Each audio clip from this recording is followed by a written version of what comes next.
Hey, everybody. So, do you want to know why I'm late?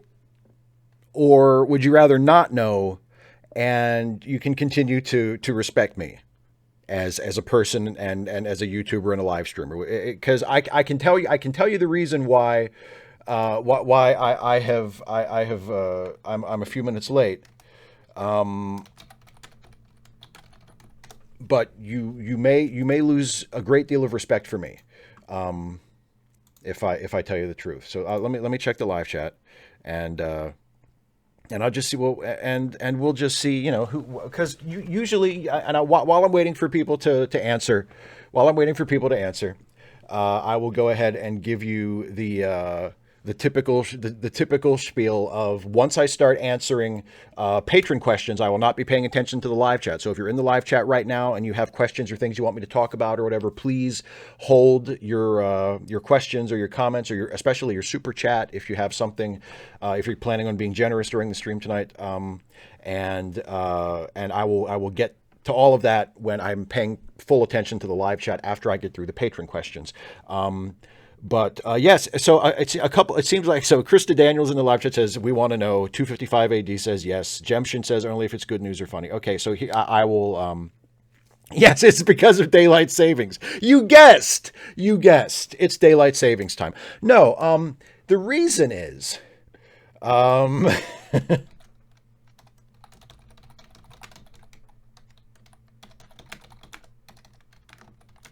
The reason is my fellow YouTubers who have live streamed on this platform before, Redemption, I appreciate that. We couldn't possibly lose more respect for you. I appreciate that, my friend. Thank you very much. So what happened was when you start streaming on YouTube, at least when you use XSplit, which I use, XSplit gives you the option of you can still select what's called a manual transition, which means that when you start streaming from your encoder, it doesn't start streaming on YouTube live for you all to watch until you go over to the YouTube live streaming page and you click the Go Live button. I clicked the Go Live button when I thought that it was time to begin the show, and apparently it didn't take.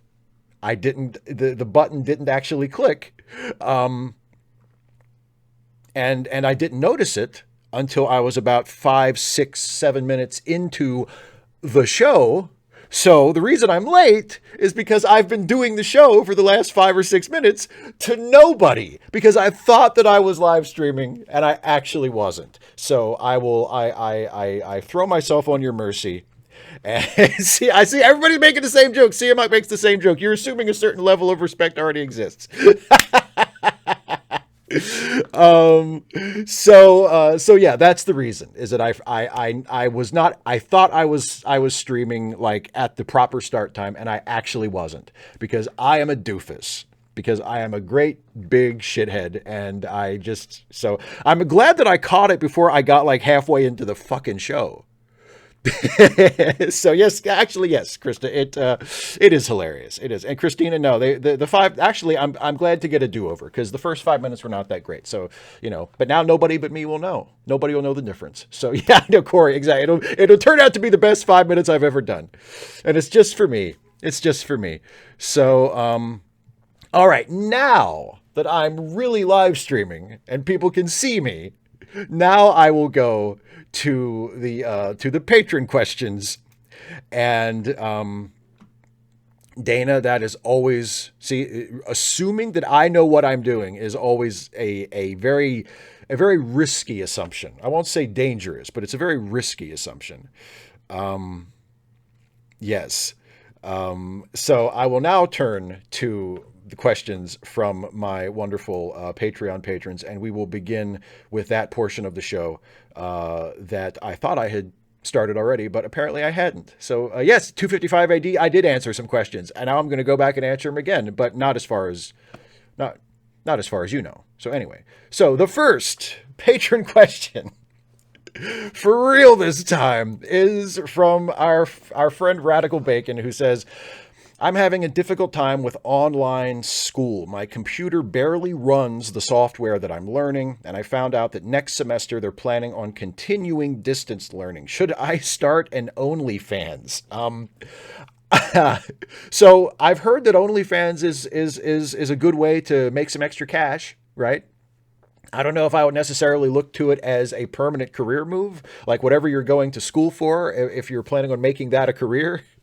I don't know if OnlyFans is a replacement for that, but I don't know, I've never used it, but I've heard that it's a good way to make some extra cash. So something to consider. But yeah, I mean, I'm just really sorry to hear that you're having trouble. I mean, I know that you've mentioned the last couple of times you've come to live streams and you've been in the chat. You said, well, it reaches a certain time, and you're like, well, I have to go. I have class. So I mean, it's obviously something that you take seriously. It's obviously something that's important to you, and I really hate to hear that you're having a difficult time. I mean, especially, I mean, the issue with your computer seems the most difficult to get around. I mean, if you're going like to learn, or if there's a class that you're taking where you're supposed to be learning a particular software and your computer doesn't run it, like I don't know what else. I mean, are there options? Can you contact the school and say, like, are there other options for me here? Can I have a laptop or something? Like, if it's a distance learning thing, I mean, like, I don't even know what to tell you. Other than, I mean, obviously it's always okay to consider other options. If you have that ability, if you are in a position where you can consider other options, if school's just not working out, if it's just not your thing, if it's just become too big of a pain in the ass, I mean, you can always leave for a bit and come back. I mean, I honestly, I wish I knew how better to advise you. But I'll just say that I think it sucks that you're in this situation, and I hope that it gets better real soon. Certainly no shame in starting an OnlyFans. Fernobulax the Poodle says, I just voted yesterday, and it felt so good, like a weight had been lifted, and maybe, just maybe, there's some hope for the immediate future. The battle's not going to be over if the Dems take the White House, or even if they take both the White House and Congress, but at the very least, there won't be this crushing sense of despair that's permeated the culture for the last 4 years. In the spirit of lifting that despair, which DS9 character would you like to see give Mitch McConnell a wedgie? And why is it Damar? Well, Damar would be good. Damar giving anybody a wedgie is quality television, I think. But I would have to say, if I were voting for someone other than Damar, I would say it would have to be Kira. I think Kira giving Mitch McConnell a wedgie would be transcendent, because that Kira wouldn't let him enjoy that shit. Because I don't know if Mitch has any particular kinks or whatever, and I'm not going to kink shame Mitch if he has this particular kink. But if it turns out that Mitch is the kind of guy who might be into getting a rough wedgie from a lady or a fellow, I don't know what Mitch's proclivities are. I guarantee you, even if Mitch does have that particular proclivity, Kira would be able to do it in such a way that he would not enjoy a second of that shit. And that's what I would want. I wouldn't want Mitch to enjoy it. I would want Mitch to hate his wedgie, even if he's into wedgies, which maybe he is, maybe he's not. Not my business. But Kira could do it so that even if he was super into it, he would fucking hate it. And that would be my greatest hope. That would be my fondest wish for this scenario. And I think Kira, I think of all the Deep Space Nine characters, Major Kira, or Colonel Kira, I should say, to respect her final rank, would be the one. She'd be the one I would tap for it for sure. I would be like, Kira, get up here. You're giving McConnell a wedgie. No question. Traska says, do you think Leslie Stahl was so tough on Trump that he ran away from the interview to the bunker? Oh, no, you don't understand. He wasn't running to the bunker like to hide. He was just, he was inspecting it. He was just inspecting it because he wanted to make sure, maybe some of the other White House staff would want to go down there and hide, but not Trump. No. He would never do that because he's certainly not a coward or a giant baby. I mean, I love, here's what I love.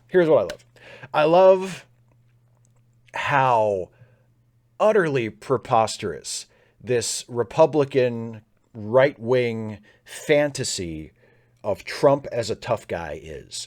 They talk about Trump like he's a tough guy. They venerate him as this bulldog, as this guy. He's so tough and he's fearless and he just says what he wants and he doesn't care what anybody thinks and he doesn't let anybody boss him around and blah blah. He's a man's man.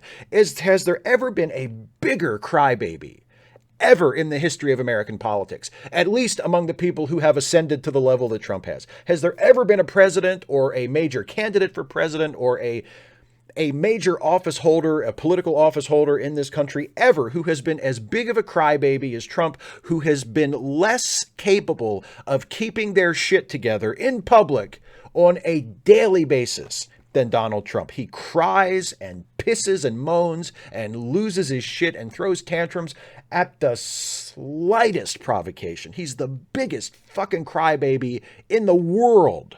And yet his cult members, his supporters talk about him like he's just this rock of a human being and nobody can touch him. And he's just, everybody's intimidated by him and nothing gets to him. And he's just this rhino hide, this rhino skinned, warrior, and everything just bounces off of him. Nothing bounces off of him.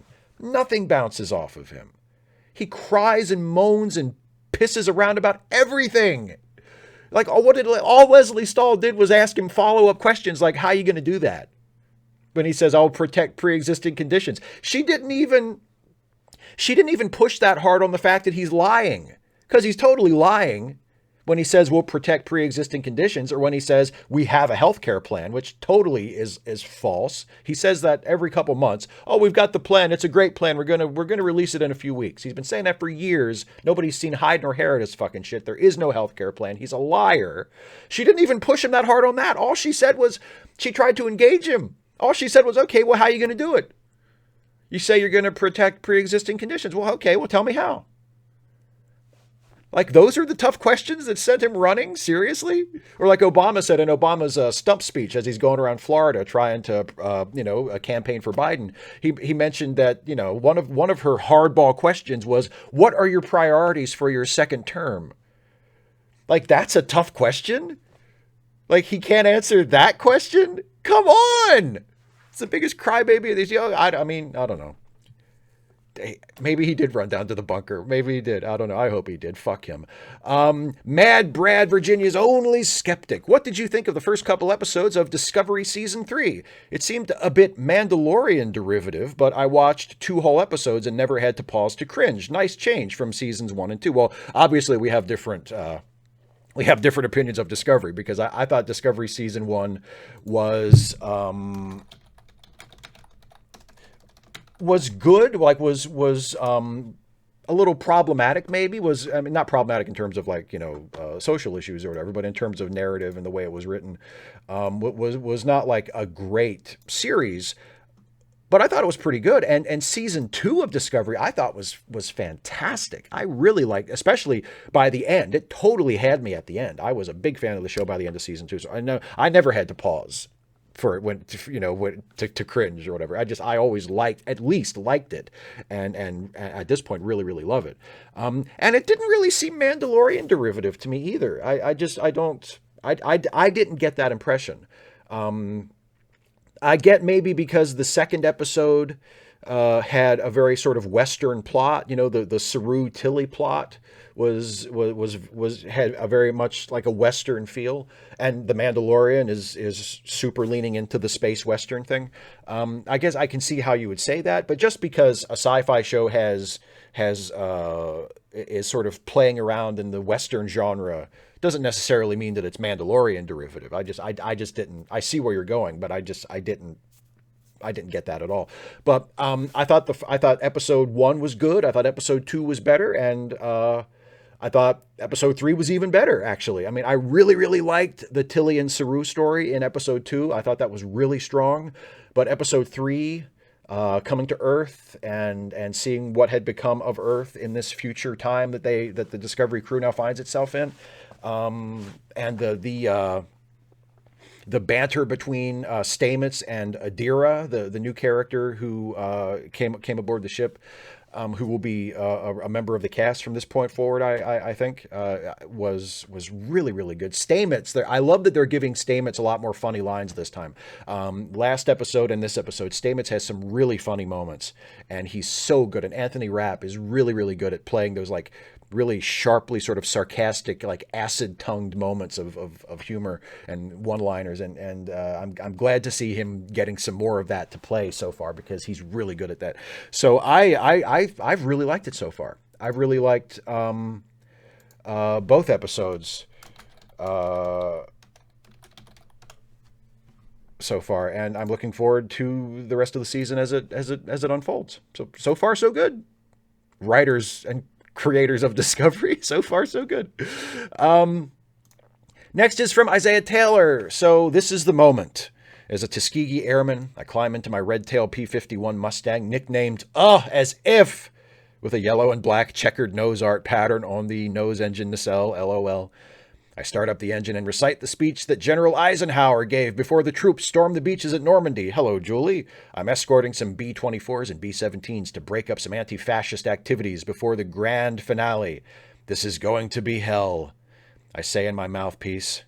Anyway, go out to the polls and vote. Yes, this is about the election. Well, I appreciate that, Isaiah. You mentioned before about how, you know, you imagine like these scenarios of imagine yourself in you know, episodes of American history to try and deal with the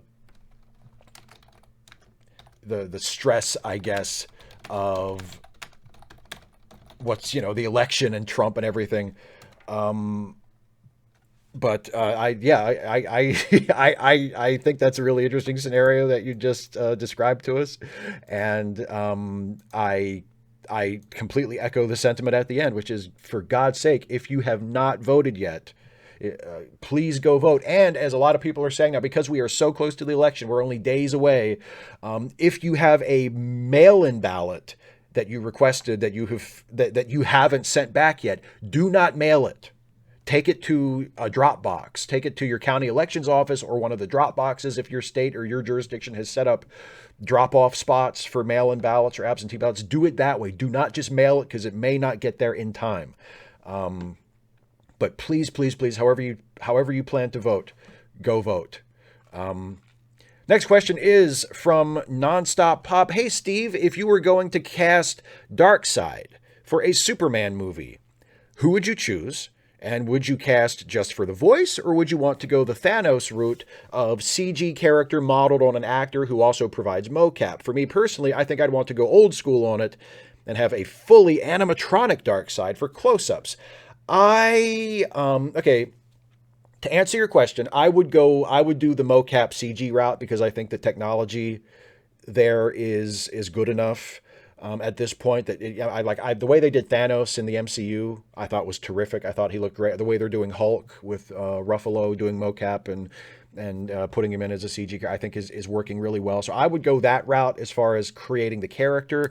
As far as who I would want to play him, I have no idea. Didn't Keith David do his voice in something?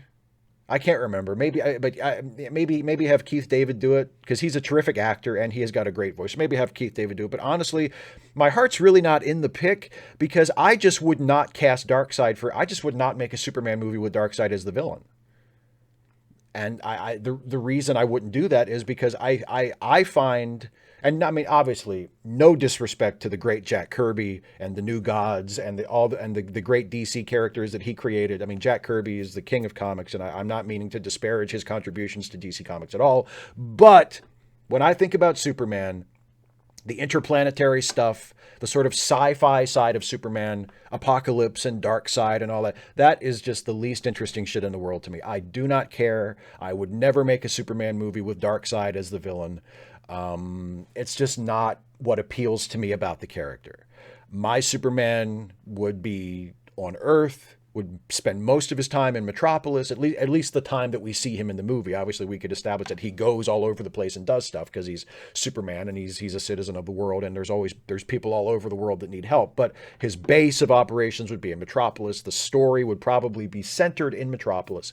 It would be focused on Superman and Lois and the gang at the Daily Planet, and the villain would fit into that scenario. I mean, I wish I could give you a better answer to your question, because it's a perfectly fair question, but Darkseid just does not interest me remotely. I would just, the honest answer is, if I were making a Superman movie and I was allowed to make the movie I wanted to make, I would cast nobody as Darkseid, because Darkseid wouldn't be in it, because I don't give a shit about Darkseid.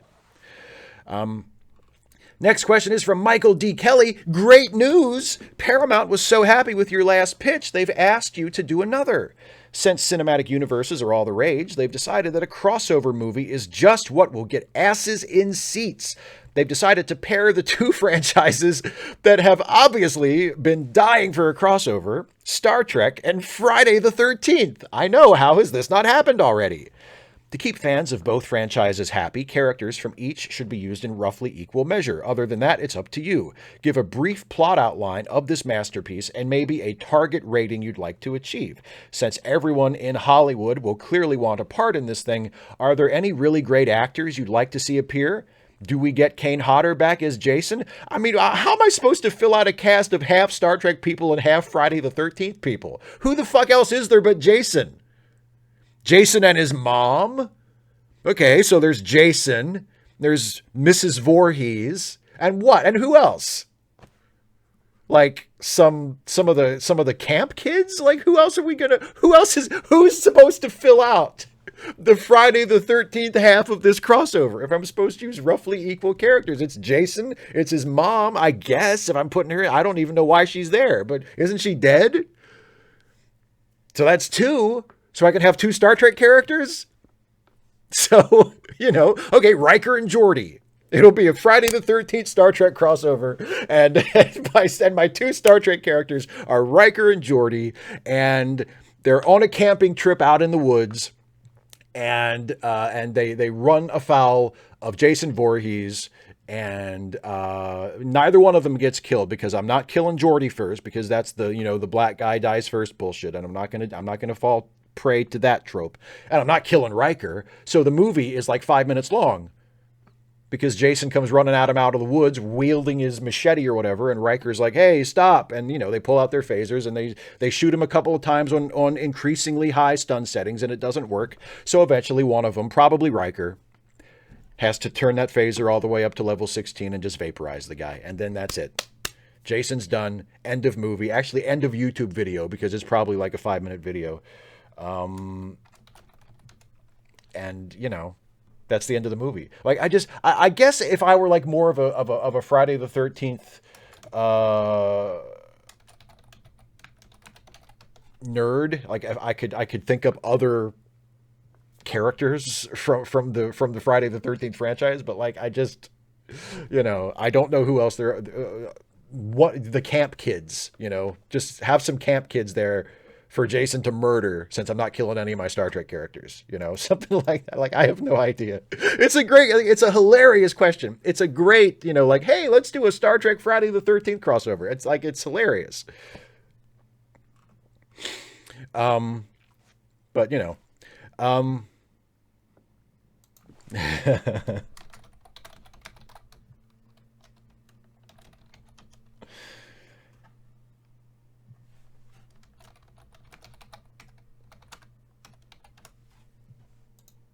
So, next question is from Jacob Monroe, who says,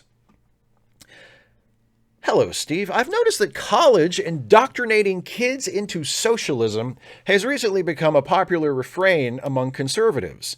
I figure that religious conservatives know that any academic institution will teach science that directly contradicts the teachings of their religion, but why do you think conservatives in general have taken such a dismissive view of higher education? Where did you go to college, and do you think it was worth it? Okay, so I don't know. The only thing I would quibble with a little tiny bit with the question is that it has recently become a popular refrain. I think conservatives have been anti-higher education for a very long time. I went to college. I mean, I guess it's been 15 years since I went to college. I didn't start college until I was like 25 years old, because I think, as I explained in a recent live stream. I was sort of a non-traditional student. I worked for several years and then I went to college. And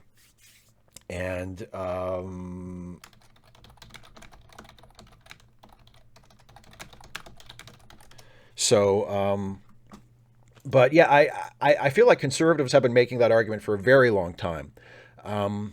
And it's not just religious conservatives. I would take the argument that you apply to religious conservatives and turn it in a slightly different way on conservatives in general, because I think you're right. One of the objections that religious conservatives have, or one of the fears they have, is that if you learn proper, if you are a religious conservative and you believe in creationism, let's say, if you believe that the theory of evolution is not accurate and that the Earth is 10,000 years old or something like that, if students take proper science classes, they will be taught that that is just not factual. That's just wrong. We know that's wrong. Like, as much as we know anything about the natural world, we know that that's wrong. We know that creationism, and specifically young Earth creationism, is wrong. So they'll learn that at a proper university. And I suppose if you were a religious conservative, that would be something you would want your kids or your people to avoid. But it's the same thing with conservatism in general. You know, it's because the whole conservative philosophy is built on a narrow worldview and a world where you don't meet that many people that are different from you, and you aren't really invited to challenge your point of view or to seek out new information. The conservatism is not built to withstand that. It's built for, it is a philosophy, it is a worldview that thrives on ignorance and small-mindedness. And maybe that sounds harsh, but I think that's just the way it is. And that's why I think a lot of them fear higher education, because going to a college, going to a university, meeting new people, taking classes where you learn things about the world, where you learn things about history and about science, and about philosophy and literature and art and culture and everything else, that is a threat to that mindset, because it's not built to withstand that stuff. I went to a relatively small liberal arts college in West Virginia, actually, called Shepherd University. And yes, of course it was worth it. It was very worth it. I loved my college experience. I met some really cool people. I had some really great professors. I learned a lot. It was a wonderful experience. I wouldn't trade it for anything. And no, I do not think I was indoctrinated. And I think that is probably not the case for most college students. I don't think socialist indoctrination is something that happens, generally speaking. And I'll tell you what, it certainly didn't happen in the economics classes that I took. I think I had to take one term of economics, just like basic, like introduction to macroeconomics, to just be, I can't remember if it was in a category of electives where I had to take one. But anyway, I wound up having to take an econ course. That was certainly not socialist indoctrination, and if you're going to indoctrinate college students into socialism in any scenario, you'd think you would want to do it in the economics class. And at least in my experience, the economics class was not a indoctrination, and neither was the rest of it. It's a really silly fear, I guess, that right-wingers have. Next question is from Andrew C. Hawkins. All right, I'll take your point about American rightists being serious about forced pregnancy, for poor people anyway, but I get frustrated by culture wars issues because they're used to swindle people into supporting the interests of rapacious capitalists. I have an aunt who is quite explicit that her only concern when it comes to politics is the, quote, rights of the unborn, and therefore takes in all kinds of false propaganda about abortion and other things. Do you ever have to deal with people like that? Not not on a personal level very often. I mean, I have met and I do know of like single issue voters like that, and especially among abortion. Like there's an abortion clinic in Hagerstown, and not every day, but most days when you drive by it, you can see protesters outside holding up signs with, like gory photographs of aborted fetuses that have been blown up to poster size. So you're talking about, an aborted fetus that might be that big that has been blown up to, the size of a movie theater poster, and they're waving it around. And I would say most of them are single issue voters. I would say that if you care enough about preventing women from getting abortions, that you will go out and walk the sidewalk up and down in front of an abortion clinic, holding up ridiculous, disgusting signs like this, you're probably that kind of person.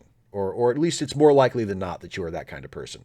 And I have known people like that. I have had very, very deeply conservative religious people in my family and in my extended sort of social circle that have been that way.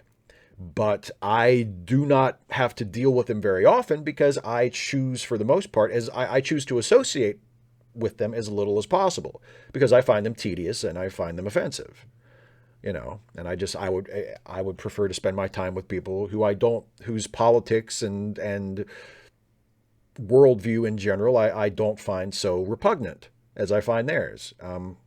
And you're right. I mean, the politics of people who sort of take that mindset are usually very shallow, very unsophisticated, very cluttered with things like misinformation and conspiracy theories and propaganda and things like that. And I just don't find them terribly interesting people. So I don't waste my time talking to them or hanging out with them or dealing with them. So no, I won't say I never have to deal with people like that, but I don't deal with them very often.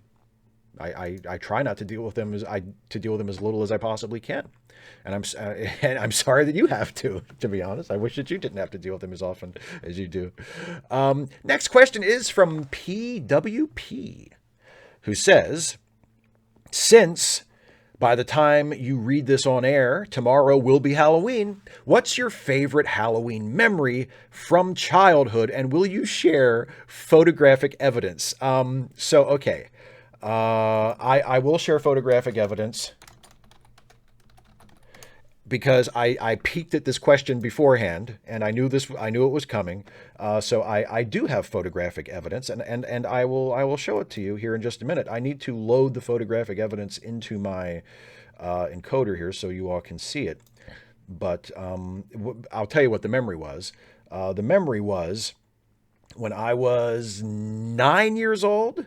I was 9 years old, and that was, of course, the year that Tim Burton's first Batman movie came out.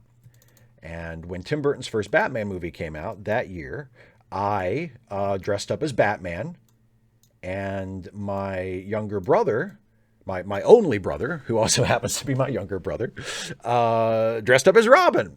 And we went as Batman and Robin together to a Halloween party at the fire hall in my town in Clear Spring, where I grew up. And we were, it's a little arrogant to say like, oh, we were the hit of the party. It wasn't that great, but it was pretty great. So I'm going to show you this picture now of me and my brother Danny dressed up as Batman and Robin. And there it is. There we are. Ta-da. There, I'll do the Vanna White thing, or the Price is Right thing there. See? Ta-da. That's me as Batman, obviously. And that is Danny as Robin. And that and that was my favorite Halloween memory.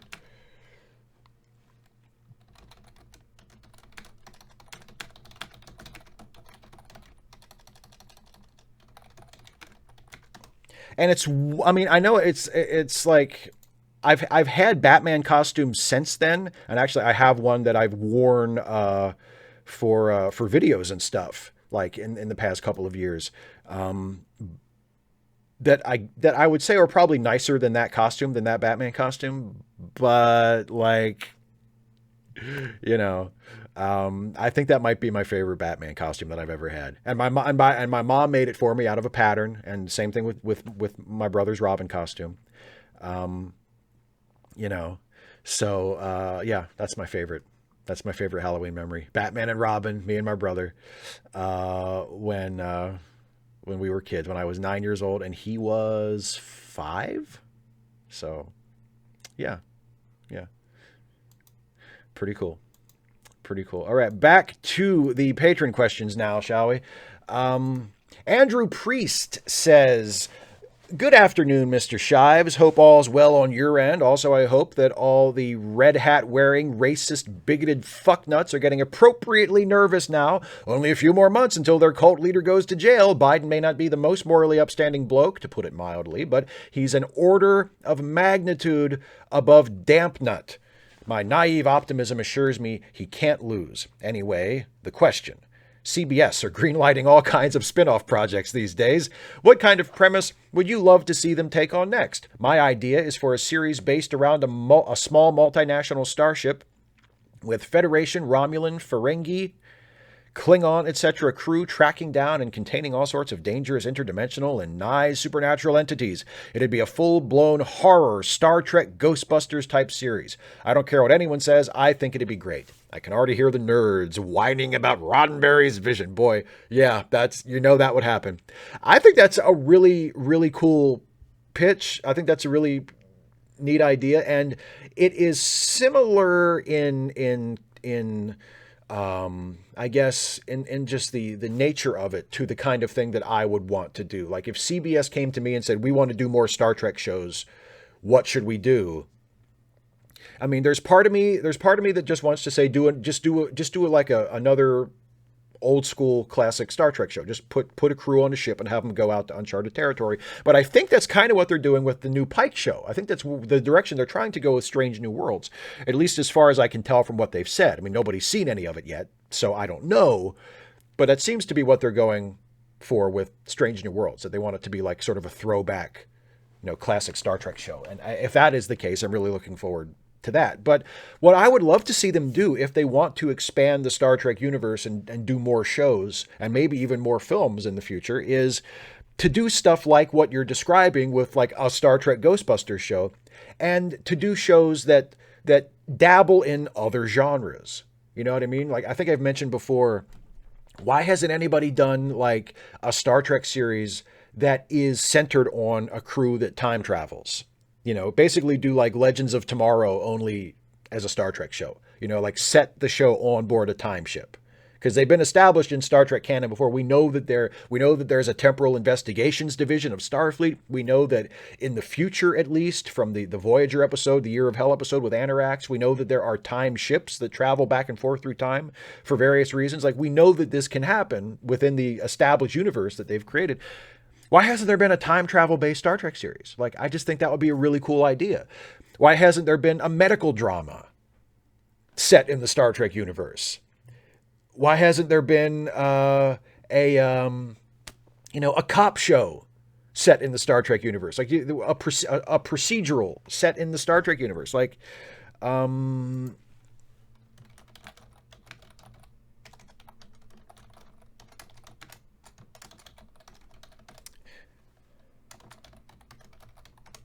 that's the direction I would go. And because, talking about it in terms of a shared universe, one of the things that makes the Marvel universe, the MCU, so much fun to watch is, yes, they're all superhero movies, more or less. They're not that different in terms of genre, but you have, the Iron Man movies, which were relatively down to earth when you look back at them now, considering all the other stuff that happened in the MCU. You have Guardians of the Galaxy, which is very different in terms of its comic tone, and also is like the cosmic side. They're out in space. They're basically doing like Star Wars stuff, like classic 1940s and 50s pulp sci-fi stuff, which is very different from Iron Man, which is very different from Spider-Man, which is very different from Thor, which is very different from, all of the other corners of the franchise. They're not necessarily hopping genres so much, but they're definitely mixing it up in terms of tone, so that you have many different colors, many different tonal colors in the MCU. It's not just different versions of the exact same movie. And that's really super important. So if Star Trek wants to expand its universe in terms of the number of shows that it does. I think that's totally a direction that it should go, and I would love to see that happen. Next question from Michael Hainline. So somehow after years of watching, I only just now noticed that you always wear a baseball cap in your videos. You took it off briefly during the final facepalm stream, and part of my brain went, holy shit, where'd Steve go? It was like Clark Kent's glasses. It made me curious. Do you have a formal occasions baseball cap? You know, something you can wear with a tux or a nice suit? Did you wear it for your wedding? How about a water-resistant one for swimming? No, it doesn't go quite that far.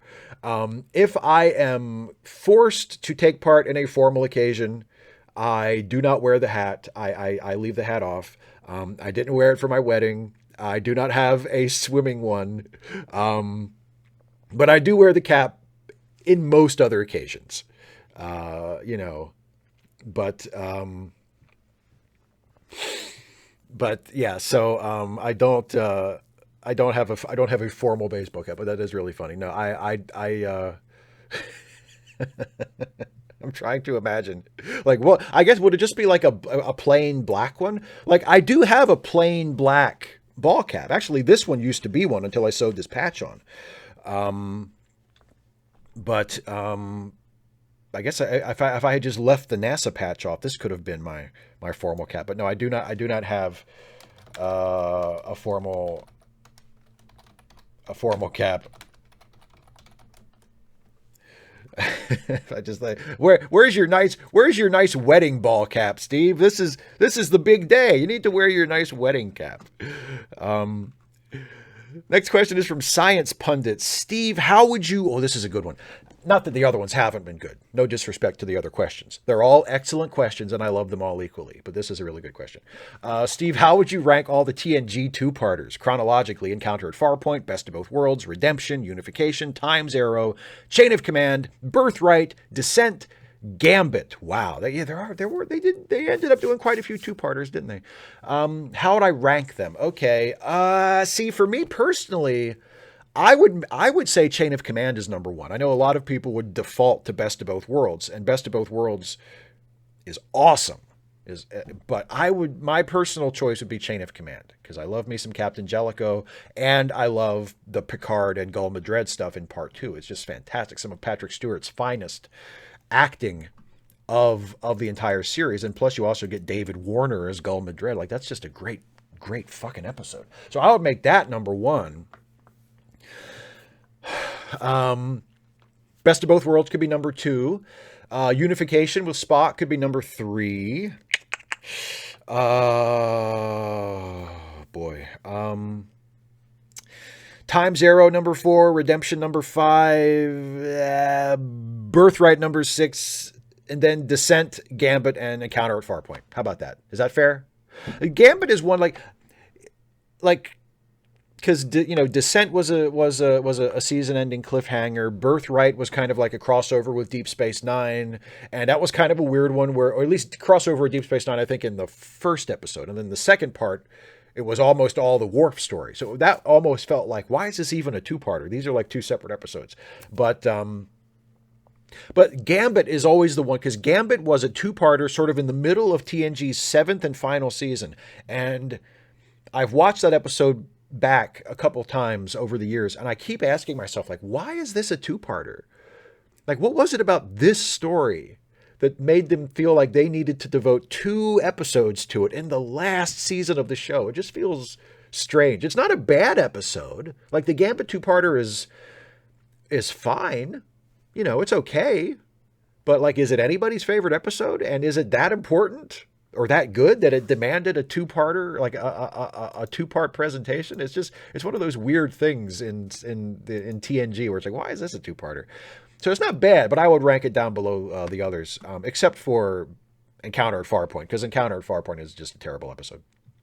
Next question from Thinking Cat. Why don't you have a Twitch channel? as there are so many good Star Wars and Star Trek PC games and MMOs like Star Trek Online or Knights of the Old Republic that are free to play, it would be an opportunity to play some of the older games like the Star Trek Voyagers FPS or Deep Space Nine Dominion War or even Star Trek Legacy and Birth of the Federation. Star Wars-wise, Galactic Backgrounds, which is basically Star Wars Age of Empires, is really well worth a look. It's a good question, and thank you for the question, but you assume that I am looking for an opportunity to play some of the older games, and I'm not. Like, I don't have a Twitch channel because Twitch is, I mean, there are people on Twitch that don't do gaming, but the platform is sort of oriented toward people who do gaming. And I just don't play video games that much. Like, it's just not my thing. Like, if it's your thing, that's great. I have nothing against video games or people who play them. It's awesome. I think it's awesome. And there have been some games that I've played in the past that I've really, really enjoyed, but like, I'm just not a gamer. Like, I don't do it. I don't have time to do it. I don't really feel like I want to do it more than I do, which is very, very occasionally. So it's like, yeah, I could have a Twitch channel. I could play Star Trek Online or whatever, but I just don't want to. Like, it just doesn't interest me. So, I mean, I'm sorry. I mean, I hope that I'm not coming across as too dismissive, because I think it's a great question, but it's just not my deal. Like, I don't, if I played video games more often, then maybe I would do that, Like, maybe I would do a lot more live streaming and play games and stuff, but I just don't. It's just not my thing. Sorry. Stephen G. Clenard says, suppose you graduate top of your class at Starfleet Academy and get your dream post, helmsman of the Enterprise D, on the day shift, where you will get lots of face time with the senior officers. Your career appears to be on the fast track until your name is dropped from the duty roster and you are replaced by the teenage son of the ship's doctor. You try to fill in on the night shift, but Commander Riker has forgotten your name and your career is in shambles. Do you join the Orion Syndicate, ask for a transfer to Voyager, or join the records department and wait to frame the captain for murder, asking for a friend? Why do I need to frame the captain for murder? I'll get rid of the kid who took your job. That's what I would do. You're going to frame anybody for murder? Let's stop beating around the bush here. It's Wesley. Wesley's the one that took my job. Wesley's the one that took my dream job on the Enterprise D. Because, he's a prodigy, right? He gets to sit there and fly the ship. He's not even a commissioned officer. Oh, acting ensign. What the hell is that? If we're in season 1, he doesn't even have a uniform yet. I'm taking him out. I'm not taking out the captain. And I'm not joining the Orion City. I'm not letting him run me out of Starfleet. I'm taking him out. That's what I'm doing. Sorry, Wes. Your days are numbered, buddy. And I'll guarantee you this shit. After what I do to Wesley, after I take his ass out, Commander Riker's going to remember my fucking name, buddy. Commander Riker's going to remember my fucking name. And I'm going to be the helmsman of the Enterprise D, not Wesley. And Commander Riker's going to know who the fuck I am. I don't know how this is going to work out. Like, how is Riker going to... Like, when I stop and think about it, what am I going to do to Wesley that's going to make Riker remember my name, but not get me in, like, a ton of trouble for, pushing him out of an airlock or something? I'm going to have to think this through.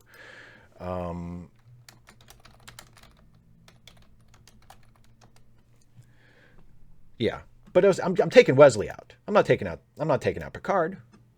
I'm taking out Wesley. He's the one who took my job. That's what I recommend you do, Stephen.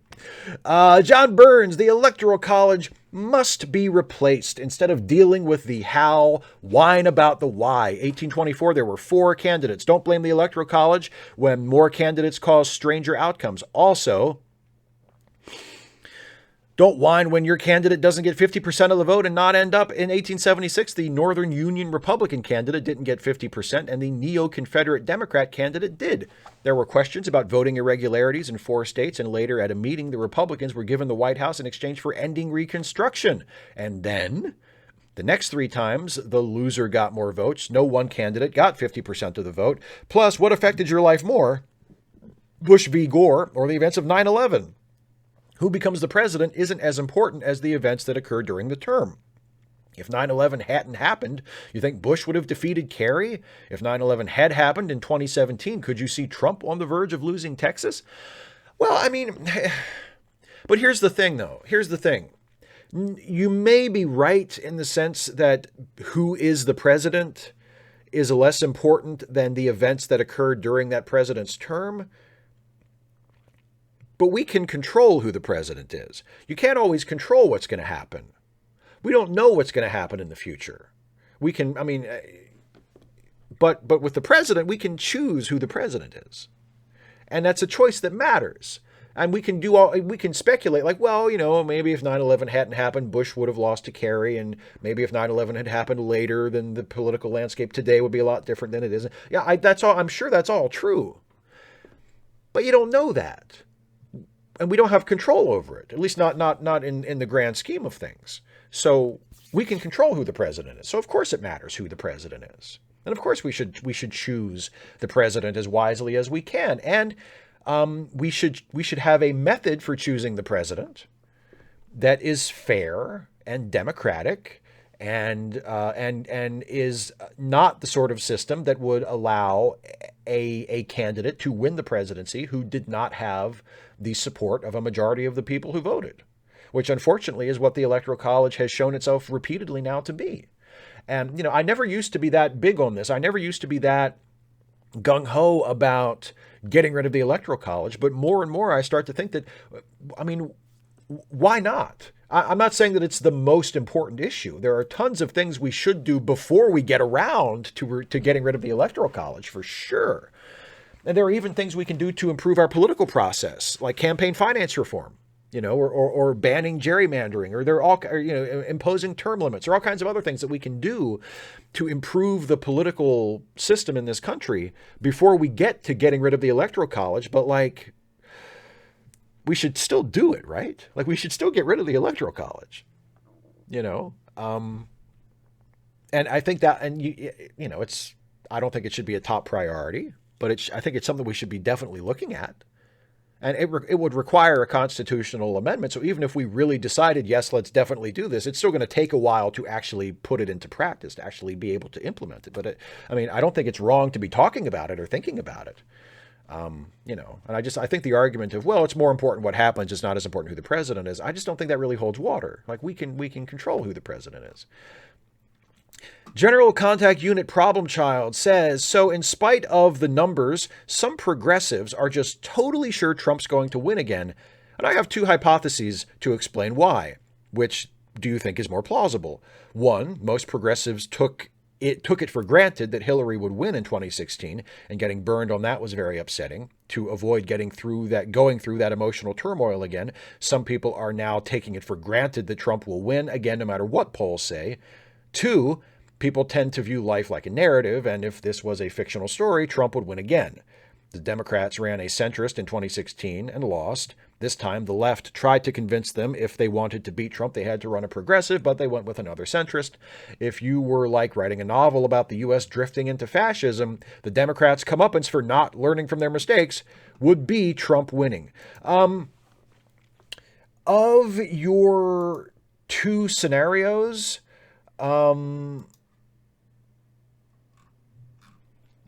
I think the first one is more plausible.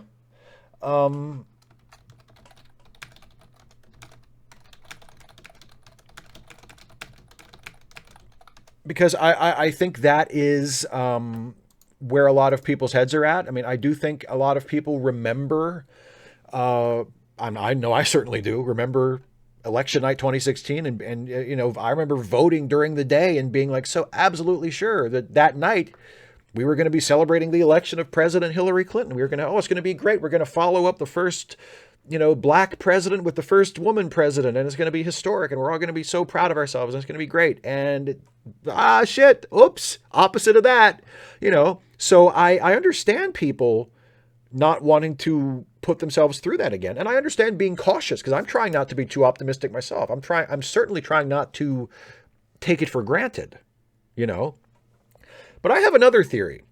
This is not one of your hypotheses, but this is my theory. And I don't think this applies to everybody, certainly. I think a lot of people fall under your first hypothesis, but I do think that a lot of people are making the pessimistic prediction because in terms of your ego, in terms of how it makes you look, right? In terms of just your own vanity, making the pessimistic prediction is a difficult to lose proposition. Because if you are doom and gloom and pessimistic and you say in this case, well, look, don't get your hopes up, Trump's probably going to win, right? One of two things is going to happen. Either Trump is going to win, and then you get to say, see, I told you. You get to say that you were right. I told you not to get your hopes up. I told you all along Trump was going to win. You should have listened to me.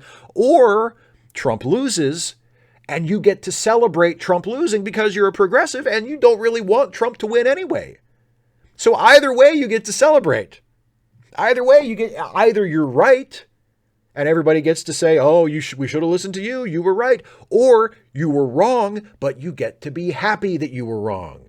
And you get to celebrate the fact that Biden won. So you can't lose if you make the pessimistic prediction. Emotionally, egotistically, you're not going out on a limb at all because you're going to get to benefit from whatever happens. So I don't think people are doing that consciously, but I do think that's part of what's going on, with people who are absolutely insisting that despite the polls, despite the trends and everything, that that Trump is still going to win. And I think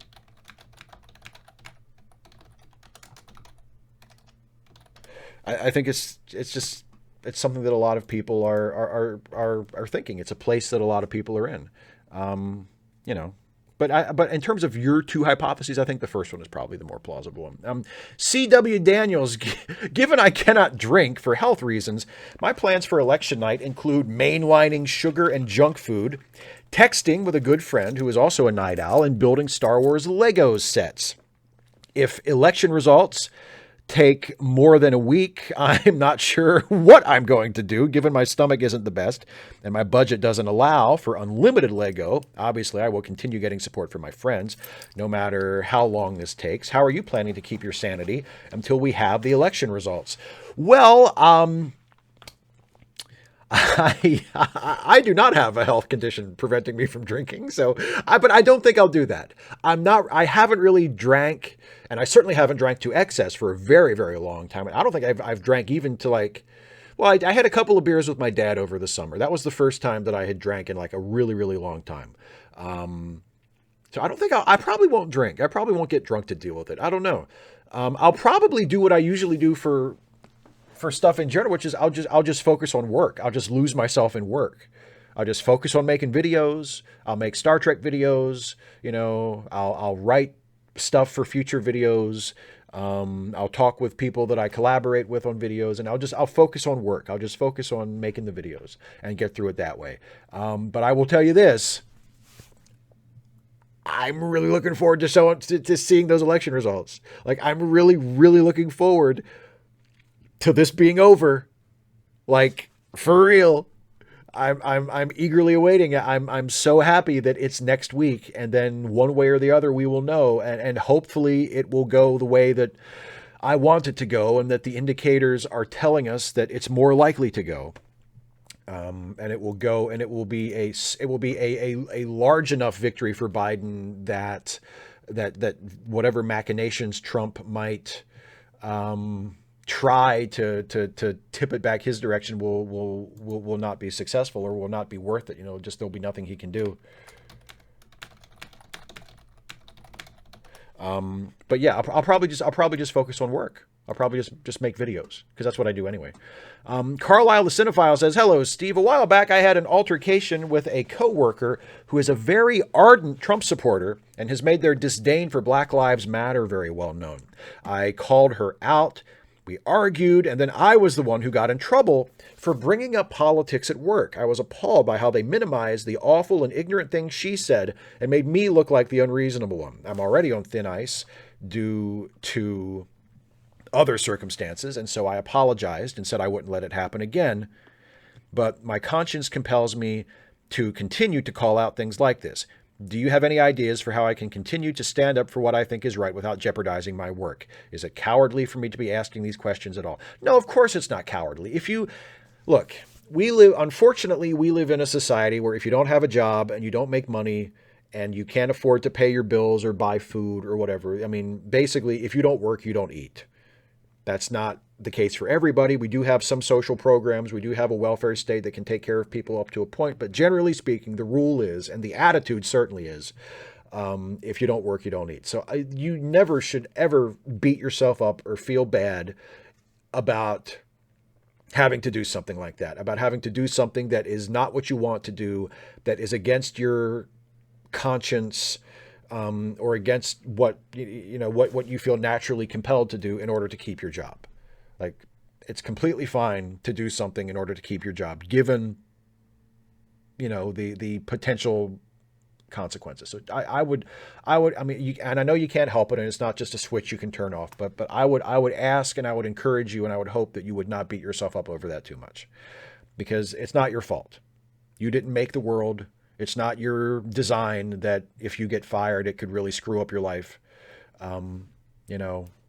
So don't beat yourself up over that. It doesn't make you cowardly at all. And do I have any ideas for how you can continue to stand up? I mean, maybe save it for after work. Maybe talk to people. Maybe talk to coworkers after work or outside of office hours or whatever, and see if anybody else feels the way you do, and say, maybe can a bunch of us kind of get together and talk to this person about what she says and the attitude she's expressing about Black Lives Matter and other things are a problem for us, and maybe we can prevail upon her to just not talk that way in the office or so. I don't know. I mean, I honestly don't know. I wish I could give you better advice. But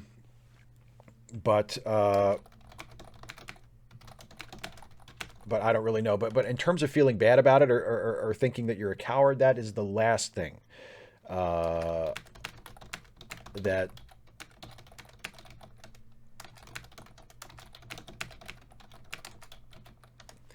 that's the last thing that you should think, because it's not your fault that you need to look out for yourself. John Gingras says, "Hi, Steve. I'll get right to it. Who's your favorite guest star in a Star Trek TV series? And if you could choose from anyone alive today..."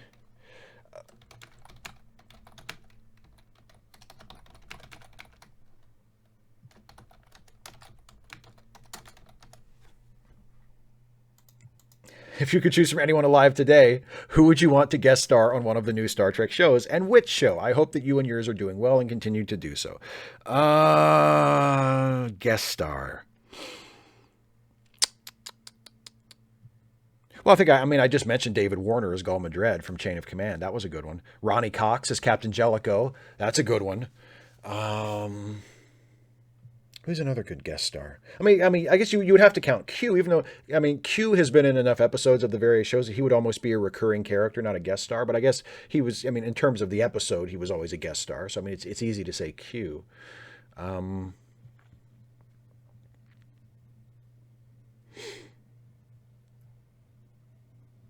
you do specify alive today, because I could also say Roger Carmel as Harry Mudd, because he was a great guest star. I don't know. I don't know. Maybe I could say Jellicoe, Ronnie Cox as Jellicoe, and have him guest star in Picard. That'd be that would be a fun one, I think.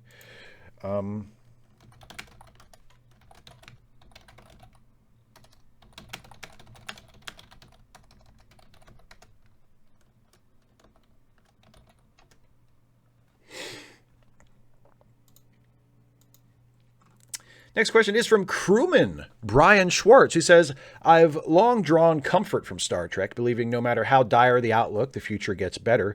Of course, reality doesn't have writers. Sometimes the good guys lose. And even a show as optimistic as Star Trek envisions an apocalyptic World War III before humanity gets from here to utopia, a war that in canon starts within the next decade or so. So that's nice.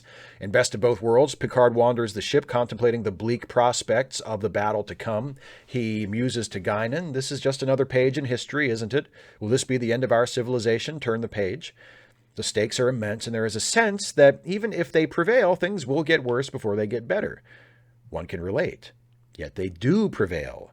as our page turns and our Federation hangs in the balance, does Captain Shives have any inspirational quotes, optimistic scenes, or uplifting sentiments to share from Trek lore to boost the morale of your shipmates before the impending battle?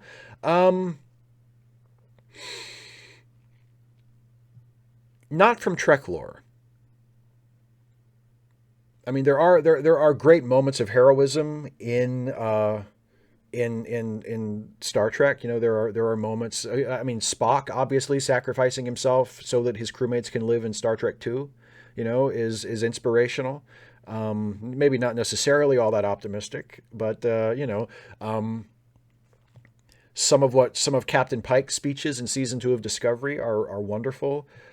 Saru's speech to the crew at the end of season 1 of Discovery is wonderful, and the little line that it wasn't really a speech, but just a couple of lines that Saru gives in this week's episode of Discovery, episode 3, and it's the speech that is quoted in the trailer, you know, where he says this vessel is christened Discovery, and that name has never been more appropriate. She has carried us into the future, and it will be our privilege to try to make that future bright.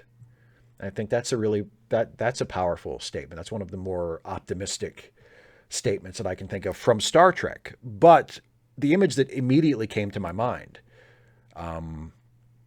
was Captain America from Avengers Endgame, tightening the shield around his arm as he stood at that moment. He stood alone, facing Thanos and Thanos' forces, and there's Captain America all by himself, and reinforcements come right after that. But in that moment, Captain America is all by himself, and he's standing against Thanos and Thanos' army. And what does he do? Does he turn tail and run?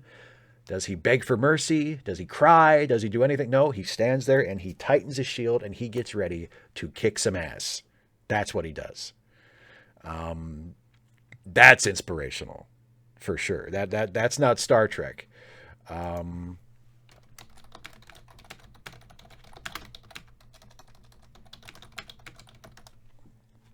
But that's the image that came to mind immediately. Social Justice Alchemy stands, guillotines, and kittens says, I had a lengthy exchange on the Book of Face with a relative. She was upset by my comments about Republicans, how they're fascist shitbags doing evil things, and I don't like them. For example, she took this personally as she's not really a fan of all the genocide. She's just in it for the tax cuts. She concluded by calling my dislike of Thuglicans bigotry. What you think, Steve? Is it bigotry to dislike Republicans? No, it's not. At least it is not bigotry under the commonly used sense of that word. I think if you look up bigotry in the dictionary, you can find a definition of it that says like dislike of a group, period, or like dislike of someone for being a member of a group, and that's the definition. But most people don't use it in that way. Usually bigotry, bigotry means holding something against someone that is not actually objectionable, you know, like holding a trait or a characteristic or the fact that the person is a member of a group against them that is not actually objectionable, you know, so being bigoted against someone because of their skin color or because of their ethnicity or because of their religion or because of the country they're from or the family they're from or whatever, you know, that's bigotry. And it's something that you don't have a choice over, right? You don't choose your family. You don't choose the family you were born into. You don't choose your skin color. You don't choose your sexuality. You don't choose what country you're from or any of these things. Or you don't choose whether or not you are, whether or not you have a disability or what that disability might be. And you don't choose any of that. So it's unfair for people to hold that against you. And that's why we call that's what we consider bigotry. People choose to be Republicans. That's not a group that anybody's born into. That's a choice that you make. And there are certain principles of that group that you choose to uphold or that you choose to allow to represent you as a member of that group. So no, it's not bigoted. It's completely when you say I am a Republican, and especially when you say it now, today, when the mask is off and everybody can see what Republicans really care about, what they really stand for, by their actions, not just by what they say, by their actions, you're showing people who you are. You're saying that there's a whole bunch of stuff, really, really dark, twisted, racist, bigoted, evil stuff, sadistic, cruel, harmful stuff that you are at least okay with, if not actively complicit in. That's what you're telling people if you are still identifying as a Republican today. And it is completely fine to dislike that group and to dislike people for being a member of that group, because that is a group that they choose to be a part of. That is a group that they choose to associate with. And it's completely valid to hold that choice against them, because it is a choice. It's not an immutable characteristic. It's not inborn. It's a choice, and it's a shitty choice that reflects very poorly on anybody who makes it. And I would say, maybe this is a stretch, but I really don't think it's as much of a stretch as some people think. I would say that it makes you a shitty person. If you are still choosing to be a Republican at this point in history, that makes you a shitty person. You are making a bad choice, and you are making a choice that does not speak well to your character as a person. And it's completely legitimate. It's not a form of bigotry to point that out and to hold that against somebody. Absolutely not. It's not bigotry to dislike Republicans. You know what it is? You know what it is to dislike Republicans? It's not bigotry. It's fucking decency is what it is.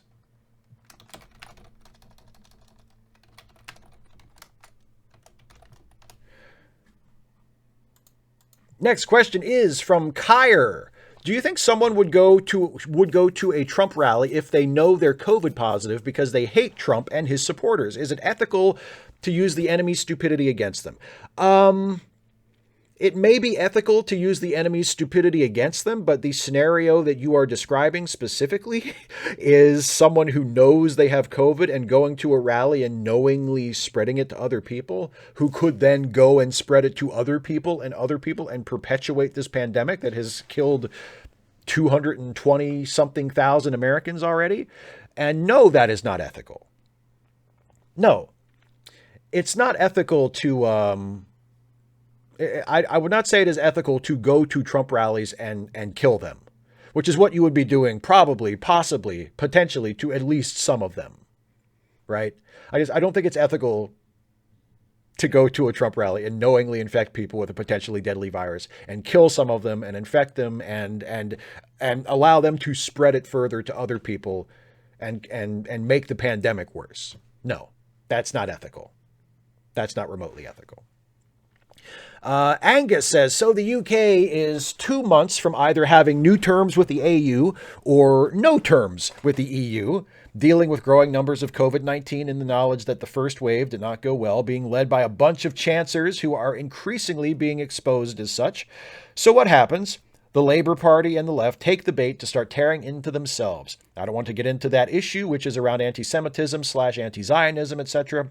But it strikes me that there is a strong tendency on the more radical left to put winning the ideological battle within the party above the pragmatic attaining of power to effect change. This leads to positions where some are more content to see a right-wing conservative government than a center-left government, neglecting how much further right it is. Not sure this is to be admired, but why do you think the right seems to be much more disciplined in its pursuit of government than the left? Or maybe you disagree with that premise. No, I agree with that premise 100%. And it is an incredibly frustrating thing about being a person on the left. Because you're right. There are people on the left who would rather see a Republican win in this country, a conservative, who would rather see a conservative win than someone who is not far left enough for them. You know, and I just find that amazing. I find that mind-boggling, and I find that incredibly frustrating. The reluctance among people on the left at this point, with days to go before the election, there are still people on the left who are not just reluctant privately, but voicing reluctance to vote for Biden. And it's like, all right, if it was Biden running against someone way more progressive than he is, yeah, absolutely, I get that. But it's either going to be Biden or Trump. And if you honestly think that that either it doesn't matter that Trump or Biden being president, that either one would be the same result, or that somehow Trump would be better. Like, I cannot fathom your ignorance. I cannot fathom your ignorance. You're the biggest shithead I can think of. Like, you honestly don't see any difference? There's no reason to prefer Biden to Trump? That's absolutely ridiculous. It's asinine. And yet there are people on the left who genuinely feel that way. And it is incredibly frustrating. And why is the right more disciplined in the left? I mean, I don't know why, but I think they definitely are. I do think there is a certain, if there is anything to be admired about politicians and people on the right, and there's very little, if any, but if there is anything to be admired about them, it's certainly not their beliefs. It's certainly not the policies they want to enact, but their ruthless pragmatism, their ability to keep their eye on the ball and to realize that if they want to push their policies forward, if they want to change society in the ways they think it ought to be changed, they need to win the election. And once they win the election, once they have the power, if they can only accomplish 50% of what they set out to do, that is better than 0%, and they will take that and then they will build on it. And there are some people on the left and some people sort of on the center left that are really good at that and are really pragmatic and are really practical and are realists and are able to push things forward a little bit at a time, sometimes frustratingly small amounts of progress, but progress nonetheless, and to build on it. And then there are people usually on the far left who just think they have no time for that. And if they can't have 100% of what they demand, then they want 0%. And that is so fucking frustrating. It's incredibly frustrating. So, yeah, I think it's that people on the right, more often than not, especially right-wing politicians, there's a ruthlessness to them that enables them to put aside whatever interior squabbles they might have to keep their eye on the ball, to focus on the main point, which is we need to win the election. We need to gain power in order to do what we want to do. And that is unfortunately something that people on the left just don't seem to be as good at. And I wish they were, because I would much rather have them be in charge and have them be setting policy than the Republicans. Some random geek. Yes, some random geek this time. Fair enough. Hey, Steve, my one question is, could I just plug again the Twitch charity streams I'm a part of? Absolutely. If yes, please the following that I hastily wrote. Going right now this weekend, a lot of great streamers are going to be streaming to raise money for the Transgender Law Center. That's transgenderlawcenter.org. You can find the main page and donate via Tiltify here, and then there's a link, tiltify.com/plus fabulous-friends/trans-law-center-Halloween, and see the full schedule of streamers with links to their Twitch pages at tinyurl.com/Halloween Trans Charity. And I should have done this already, but I will put links to all of that in the description of the video after we get off the air here. As Steve is reading this, BB Wolf is streaming the game Slay the Spire. Our first goal is $1,000, and we are already at $269.08 at the time of writing. I will be streaming at 9 a.m. Eastern tomorrow and 3 p.m. Eastern Sunday on my Twitch channel, twitch.tv/somerandomgeek. Please check it out and give to a good cause if you can. Yes, I echo all of that. The Transgender Law Center is a terrific organization, is an awesome, very, very worthy cause. So please, if this is something you're interested in, please support Some Random Geek and his fellow Twitch streamers as they raise money for the Transgender Law Center. I think that's just terrific. CMAC Yamin Afshar says, what are you doing between now and Tuesday and then until we actually know what happened to stay sane? I already answered that one. Please tell me asking for a friend. Probably just focusing on work. Probably just burying my head in videos and, and also as I mentioned, and I think as you commented on in the live chat on Wednesday during the fanfic read, obsessively checking 538 like multiple times a day, looking at the little dots and thinking, oh shit, there's a gray dot. That was a blue one before. Now it's gray. Oh, wait a minute. I think that gray dot used to be red. Oh, now it's blue. I'm like, The amount of time I have wasted obsessively checking 538. And that will probably continue as well. Until the until the election is actually over and we know the result. God, I'm gonna be happy when it's fucking over. And finally, last question that was submitted just under the wire by our buddy Vovacat17.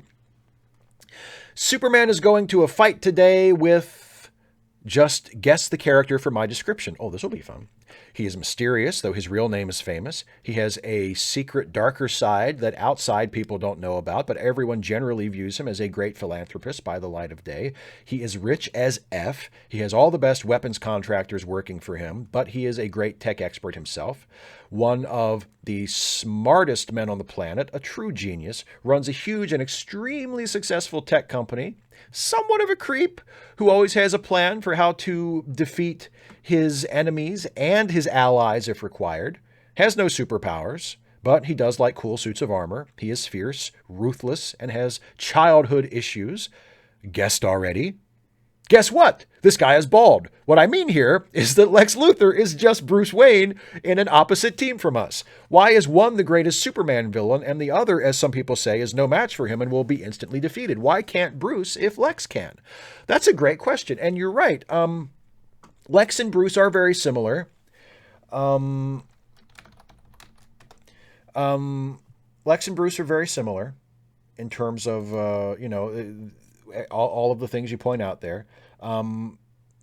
But Bruce has a code. Bruce has a moral code that prevents him from doing certain things. I will say, because of his resources and because of his skills and his, his intellect, if Bruce Wayne really, really wanted to kill Superman and he took the time to plan it out and to create some sort of scenario where he could defeat Superman, like I think he could probably do it, but he doesn't want to because he doesn't want to kill Superman unless it's a fucking Zack Snyder movie. Because he's a good guy. He doesn't kill people. Lex does not have that governor. Lex has all the resources that Bruce has. And depending on what version we're talking about, Lex may even have much greater resources. Lex, I sort of always imagine Lex as being a lot richer than Bruce, to be honest. So Lex would have even more resources than Bruce. And plus, Lex is also really, really smart. And Lex does not have the morality. Like, Lex will straight up kill Superman. Lex would love to kill Superman, So I think the reason why Bruce doesn't match up in terms of a foe for Superman is because he doesn't, he doesn't want to defeat him. And also, Lex does not come up against Superman in terms of a fight. I think usually when people say, like, well, Batman is no match for Superman, the scenario that's being pitched is usually like a one-on-one confrontation between them. Like, it's Superman and Batman having a fight, like a physical confrontation, and Superman's going to win that in 2 seconds. Like, Superman and Batman in a fist fight is no more interesting to me than Superman and Lex in a fist fight, because if Superman and Lex get into a fist fight, unless Lex has taken some kind of precautions, or done some kind of, advanced planning or whatever. Like, if we're just going straight who would win in a fight, and that's it, that's all the buildup we give it, Batman or Superman versus Lex, like, Superman's going to beat the shit out of Lex. Lex is just a normal dude. Superman is Superman. So, but I think that's the key. I think that's what makes them different, is that Bruce has, has a morality. All right, so let's move from the patron chat, because that was the last question, to the live chat. Hi, everybody in the live chat. So let's see what everybody's talking about. Oh, and I just saw a super chat. There's a couple of super chats I see here. So I want to acknowledge those. There's one from John Burns who says, perhaps instead of complaining about voter suppression, when people spend 8 hours voting in Georgia, maybe one should think they're voting because they didn't in 2016 because Hillary equals winning, and they're sticking this voting experience out. Well, I don't think that one has anything to do with the other. You know what I mean? Like, I think you can admire people who are, and you can say, well, the people standing in line to vote for 8 hours today are doing so because they, maybe they didn't want to vote for Hillary last time and they're more willing to vote for Biden this time. And you can also say that there's still voter suppression that is happening and that should be done away with. I mean, one of the main reasons why, yes, turnout has been very high for early voting, which is great, which is really encouraging news. But that's not the only reason why there are long lines. If there were more voting locations, if there were more polling places, the lines would not be long. There's a story I saw today that in Texas, the governor of Texas has mandated that there will be one early voting location per county in Texas. And some counties in Texas have massively large populations, and having one early voting, place in the entire county is absolutely absurd. That's voter suppression. So I think it's completely valid to complain about that. And also to point out that, well, maybe they're willing to stand in line longer for another reason. Another super chat from John Burns, who says, instead of OnlyFans, I'd suggest to Radical Bacon go to Twitch TV, as there are many events you can do outside of playing games. Yeah, okay, there's another possibility. Thank you again for the super chat. And one more that this came in from John once again. It says, why does Hollywood hate the idea of Bruce Wayne going to Wayne Memorial Hospital and saying to henchmen he's fought, "I'm sorry for what happened to you," not an admission of guilt, and then help get them jobs at Wayne Enterprises? I don't know. That's a good idea. I would love to see Bruce taking part in some restorative justice, for like people who are maybe more open to it, or could benefit from it. I would love to see Bruce do more stuff like that. Why has Hollywood refused to do that? I mean, there's a lot of stuff about Batman that Hollywood has never really paid much attention to or never really tried to do, unfortunately, that I wish that they would. And that side of Bruce Wayne is something that could be really interesting. Oh,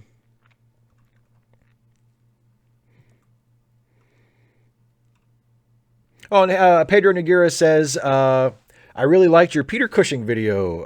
Obrigado. It was great. I'd just like to mention the Hammer flicks The Gorgon and Curse of the Werewolf with Oliver Reed. Great movies for Halloween. Well, thank you, Pedro. Yeah, you were the one who first suggested that I do the Cushing video, and I definitely wanted to do it this month for Halloween, and I am happy with how it turned out, and I'm really glad that you liked it. And I have not actually seen The Gorgon. Believe it or not, I've never seen The Gorgon. But I have seen Curse of the Werewolf, and it is fantastic. I really like Curse of the Werewolf. It was one of Oliver Reed's first movies. Maybe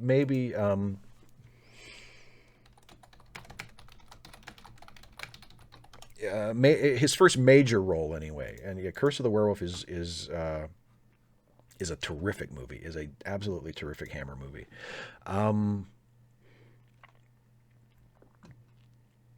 And some random geek, you like the Cushing video too? Well, thank you very much.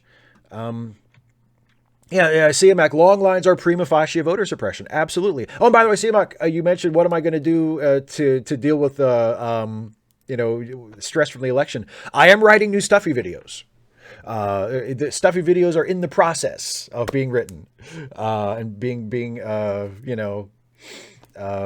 created, let's say. So that will be something that I will work on.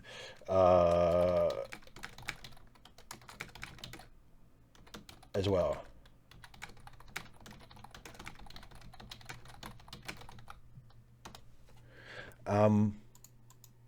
Let's see what else we got.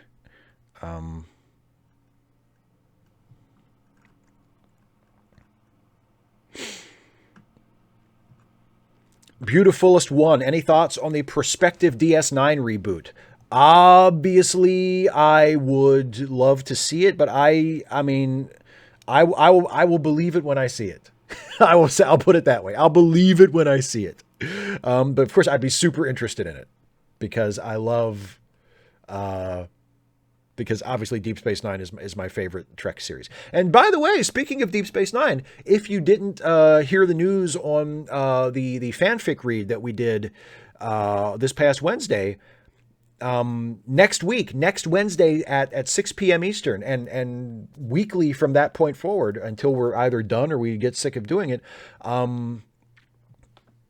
Trek Reluctantly, begins. And Trek Reluctantly will be a watch-along series featuring myself and our very own Dana Cole from the live chat, who also read her awesome story, the last part of her awesome story in the fanfic live stream this past Wednesday. Dana and I will be watching episodes of Star Trek Deep Space Nine, and then every other week, we'll also be watching episodes of Firefly. And when we get through Firefly episodes, we'll watch other stuff. But Dana has never actually seen Deep Space Nine.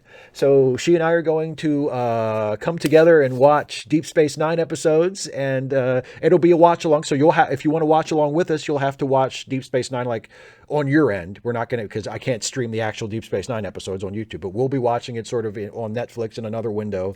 And you can watch it along with us. And we'll be snarking and commenting and having a great old time watching Deep Space Nine together, and then also watching Firefly, on alternating weeks. So yeah, Trek Reluctantly coming on Wednesday at 6 on this channel. So 6 Eastern, obviously. So yeah, that's really super exciting. I can't wait to do that. Let me see, and I got another super chat. I got a super chat from Vovacat, who says, I initially wanted to say Lex Luthor is Bruce Wayne gone extremely wrong. I certainly want a parallel universe story in which Bruce goes crazy and bald and effectively becomes Lex. Yeah. I would be shocked if somebody hasn't done that yet.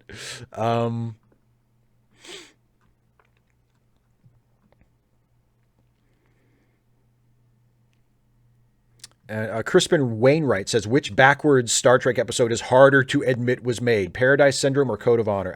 Code of Honor is pretty bad. Like, Paradise Syndrome is bad and definitely is super problematic. But, I mean, Code of Honor, Jesus. Code of Honor is just awful. Super chat from Corey Honkanen. I'm so excited for Trek Reluctantly. I'll be there with bells on. Firefly only adds to the appeal. Yes, I'm super excited about it too. It's going to be so much fun. And I'm glad you're excited about it too. And Some Random Geek linking the fanfic stream. Thank you very much, my friend. Yes, Dana, as you can see in the live chat, Dana has the premise for Deep Space Nine completely down pat already. It is a show about a space dad with a space son on a space station. Those are 3 of the 9 deep spaces in Deep Space Nine. Yes, and Summer Name Geek, thank you for reminding me. Homeless rights, absolutely. Summer Name Geek says that they are at $565 for the Transgender Law Center. That is awesome.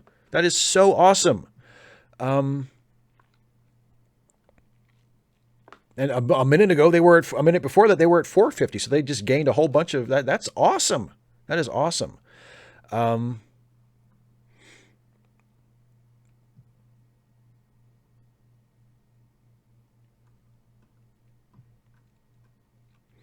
Random Geek says, will you block me for saying something negative? Like, for example, negative. No, I will not. And right above that, Russ Morgan says, have you ever watched Doctor Who, whether it be classic or modern versions? I watched the first season of the reboot, the Christopher Eccleston season, and I thought that was pretty good. And then I watched the first 2 episodes, I think, of the of the first David Tennant season, and I thought it was fine. Like, I thought it was good. I enjoyed it, but I haven't gotten into it beyond that. And that's been a couple years ago. I just kind of set it down and never picked it back up. So, sorry. But yes, I watched a little bit of it. But I've never been like super into it.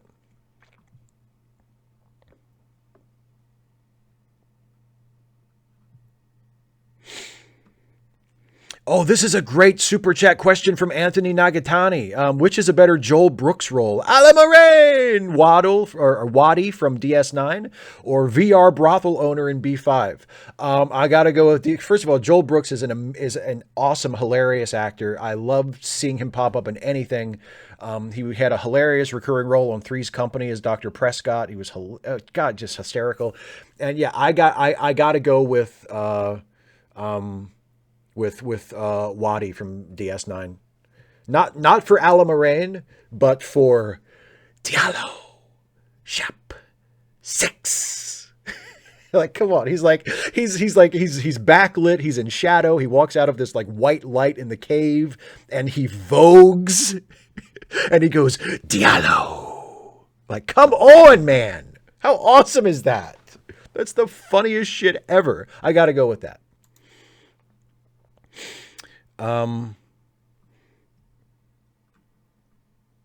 Mari Ziller, shout out trans rights. Trans rights? Of course. Of course, trans rights. Absolutely. Homeless rights, trans rights. Fuck yes. And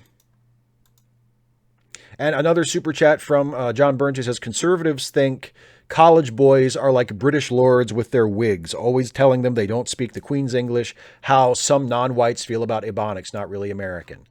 Okay.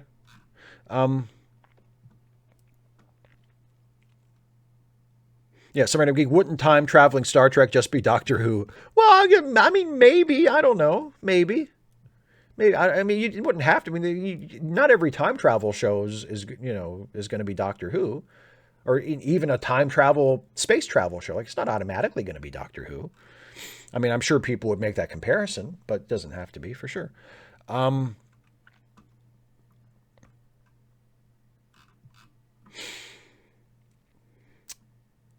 Latinx trans rights, says some random geek. Absolutely.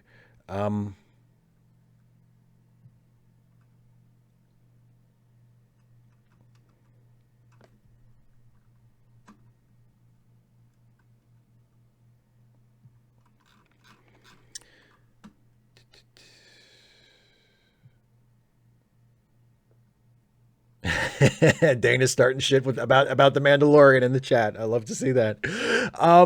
Mighty One, I because I haven't watched all of Firefly, I can't say, but I do. I mean, I do really like the Mandalorian, and I watched all but the last like maybe 10 minutes of the first episode of season 2 of the Mandalorian today, so I haven't finished it yet, but it was pretty good. Like I dig the Mandalorian. I dig I like the space western aesthetic, so I thought it was pretty good. But can I say why it was better than Firefly? I don't know that it is because I haven't seen Firefly.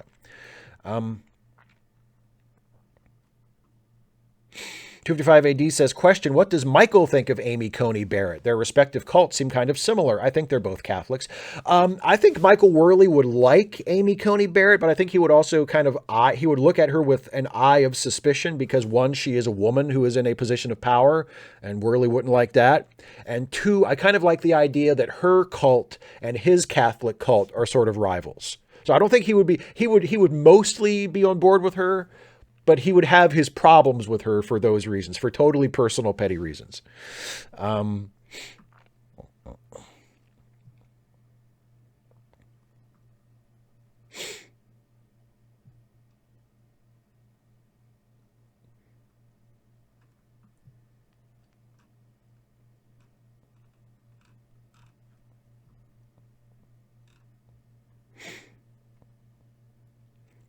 Mario Siller says, surely time-traveling Star Trek would be Star Trek? I know, right? It would, wouldn't it?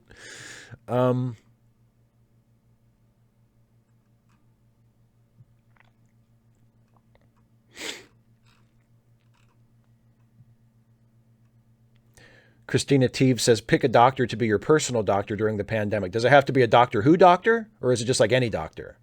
Because I don't know enough about the Doctor Who doctors, to say. But, I mean, Dr. Crusher, maybe. Dr. McCoy. Like, there's all kinds of Star Trek doctors who'd be really good. Super chat from Vovacat, who says, Star Trek time travel show will be totally amazing. Temporal prime directive and moral dilemma of timeline. Just for God's sake, don't name it Time Trek. No, man. Definitely name it Time Trek. That's the whole reason to do this show. Other than that, I totally agree. Yes, it would be completely amazing. 255 AD says, do you think the Supreme Court are going to throw out late mail-in votes? Kavanaugh saying we have to know on the night terrified me. Well, not only is Kavanaugh, that's just ahistorical. Like, we don't. Like, we never have a complete vote count on the night anyway. So it's just ridiculous to be like, we have to know on the night. We know, I mean, it's silly. It's just silly. Do I think they will? I don't know. I hope not. I'm hoping that the result is lopsided enough that it wouldn't matter, that it would never be an issue. But I mean, do I think it's possible that they would, given the fact that they're now so far right leaning? I mean, it's certainly possible. It does scare me a little. I hope it doesn't happen, for sure.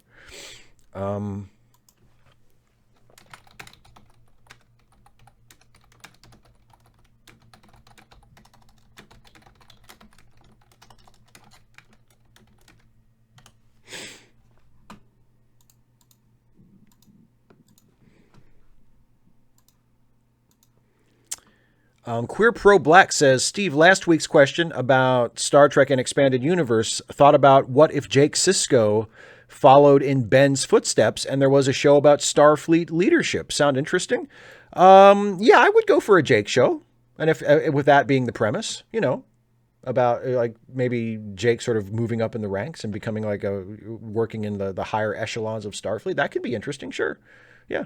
I mean, it would, Mystic Wolf. No, there wasn't a show called Time. And maybe there was a show called Time Trek, but the one I'm thinking of is not called Time Trek. There was a show called Time Tracks, in the 90s, which was an awesome, cheesy sci-fi show starring Dale Midkiff it's one of my favorite memories from being a kid and a teenager in the 90s, because it was such a cheesy, goofy, terrible show about a bounty hunter who was sent back to the 20th century from the future to look for fugitives who had escaped from the future through a time machine. And so that's what I always think of. When I think of Time Trek, my mind immediately goes to Time Tracks. Yeah, for sure.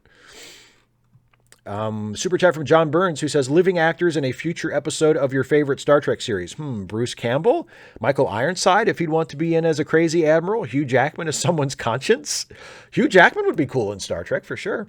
I mean, I've said before, Henry Simmons, who was Mac on Agents of S.H.I.E.L.D. and was Detective Jones on NYPD Blue. He's the guy I would love to see in Star Trek.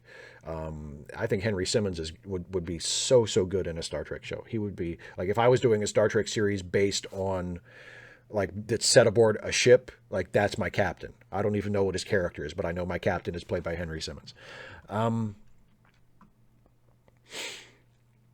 Bovacat says Ryan Reynolds as a version of Q. Now that I like that. I dig that. That's definitely something that I could see happening, or that I would love to see happen.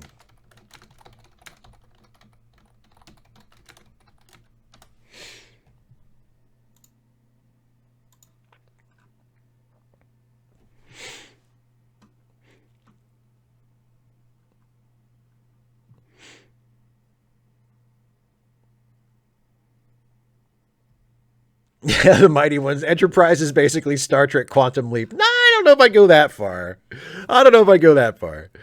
If it was, I probably would have liked it better.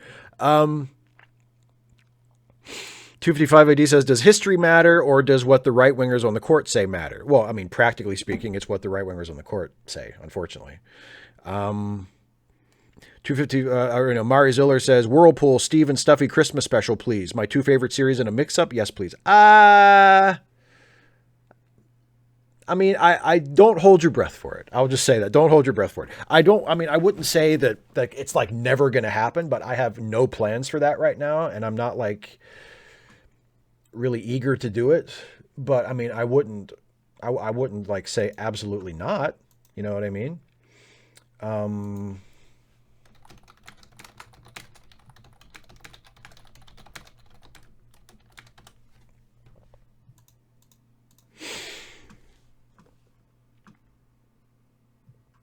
Oh, Christina Teves says, doing a rewatch of Voyager. I know it's not your favorite, but thoughts on Lon Suter? I thought he was an interesting character. I think, I mean, as with a lot of what happened on Voyager, I kind of wish that he had been a character on a better show, or that the show had just been better. Because Lon Suter was a member of the Voyager crew who turned out to be like a psychopath. He turned out to be like a serial killer. And I think, I mean, that's like a really, really interesting idea.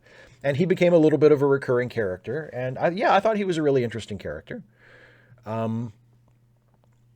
So yeah, I mean, he's an interesting enough character that I wish he had been on a better show, you know? Another super chat from John Burns, who says, bizarre choice or completely cool, pun intended, in an episode of your favorite Star Trek TV, Henry Winkler. I'd love that. I think Henry Winkler would be terrific on Star Trek. I agree. And then just a super chat from Christina Teeves. Thank you very much, Christina. I appreciate it. Yeah, Henry Winkler is great in Barry. God, he's good in Barry. So good. I would love to see him in Star Trek.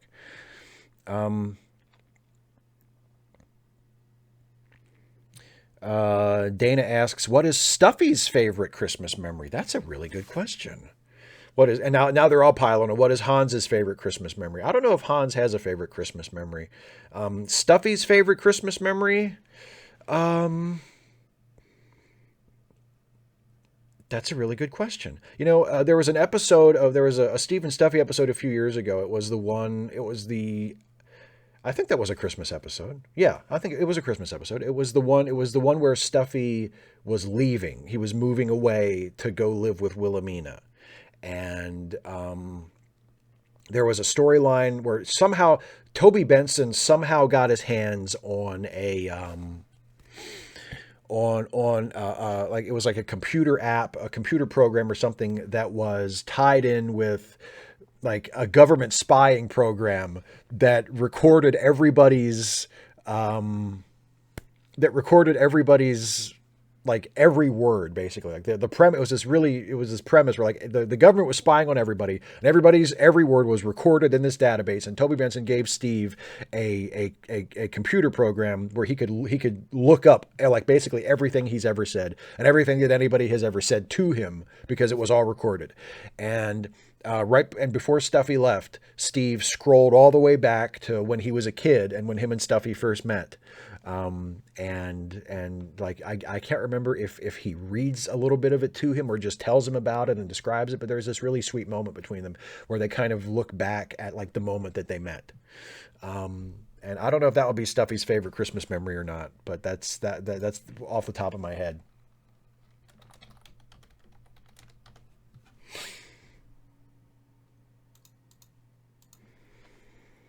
Mm-hmm.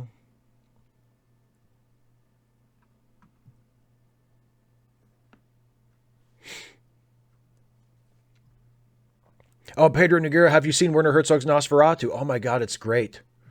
It's one of my favorite movies ever. I love Werner Herzog is one of my favorite filmmakers, and Herzog's Some Random Geek gets it. Yeah, it's the Herzog Nosferatu is one of my very favorite films. I love it.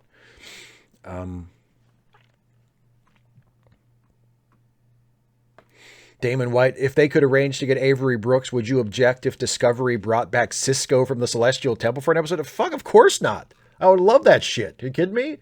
It's like fan service directed directly at my face.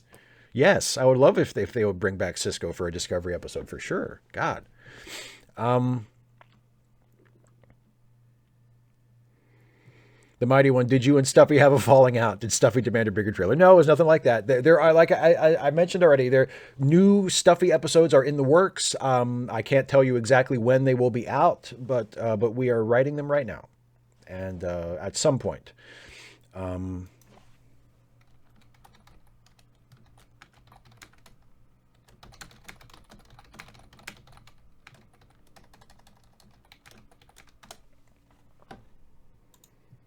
in fact, and when I say we're writing them right now, like that shit is happening right now.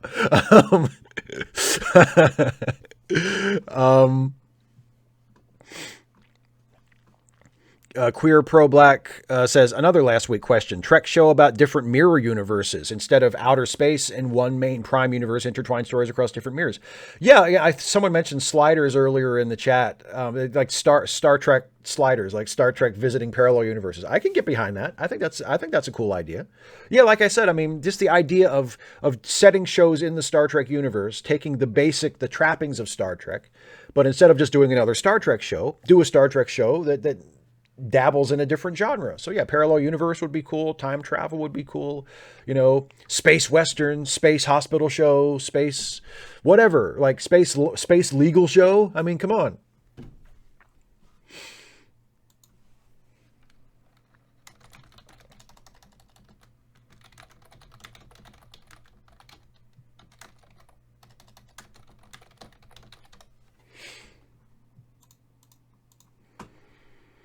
Yeah, super chat from Nathaniel Robinson. Bring back Benny Russell. Yeah, absolutely. Oh man, I don't know though. See, that's such a great episode. That's such like a That's such a singular episode. I don't know how you be careful about when you bring Benny back, because that's like, Far Beyond the Stars is such a great episode.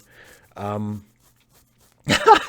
says, does the new stuffy material involve porn?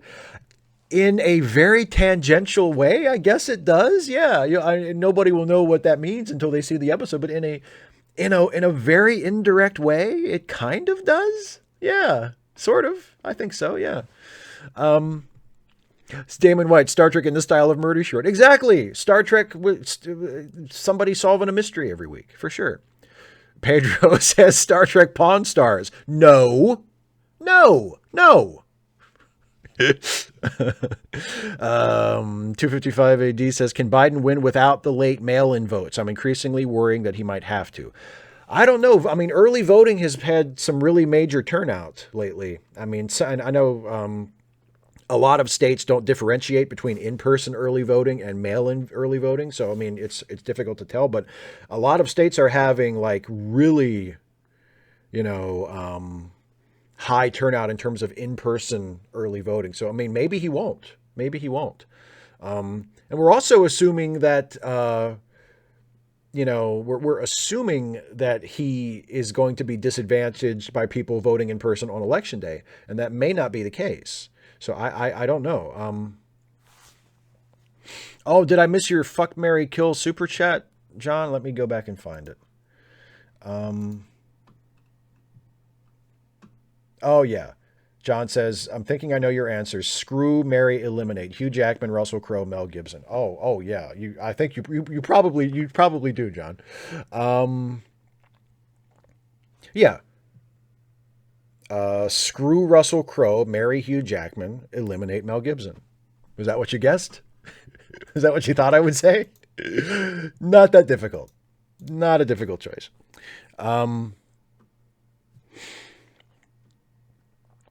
Vovacat says, if the COVID-19 actually killed Trump, would the pandemic be justified and the virus be the hero of 2020? No, 200,000 some people in this country are dead.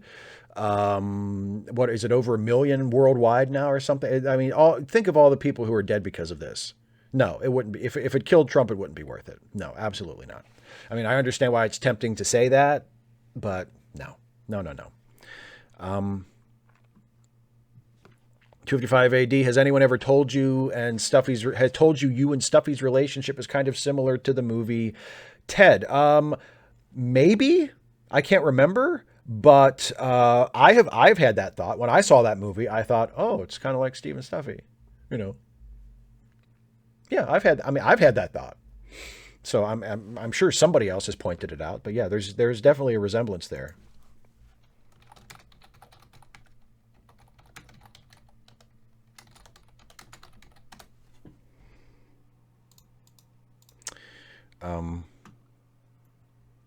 COVID, deep fried carp lip says COVID will be the Time Magazine Person of the Year. God. And yes, Vovacat, it would be great. It would be delicious irony. I agree. I agree. Emerald Jade's mom 10210 says, what are your thoughts on Patrick Stewart still acting at his advanced age? He's great. I mean, those are my thoughts. I thought he was terrific in Picard. I hope they get to actually do their second season, which I'm sure it's been delayed along with everything else with COVID. And especially given Patrick's advanced age, you want to be extra careful with that. But yeah, God, I think he's great. I thought he was so good in Picard. So good. He's awesome. Angus says, so did you watch Gene's Andromeda? As it answered the patron question on Friday 13th, as Jason X was in space with several of the cast. No, I've never watched Andromeda. No. And never really been like remotely interested in it. This is easy too. Opinions no one cares about. Which Star Trek actor or actress would you pick to star in Hamilton? You got to go with Anthony Rapp because he has musical theater experience. I don't know who the fuck he would play, but I would love to see him in it. I don't know. Can Sonequa sing? Sonequa Martin Green might be good. Would be good in Hamilton if she can sing. I don't know if she can sing or not. Super chat from John Burns says, yep, Steve and some random geek, very similar answers to others I've spoken with. One woman mentioned Russell's anger issues might help his screw scenario. Maybe. Murray Ziller says, have you watched Aten Shai films? If so, what do you think? I have not, no.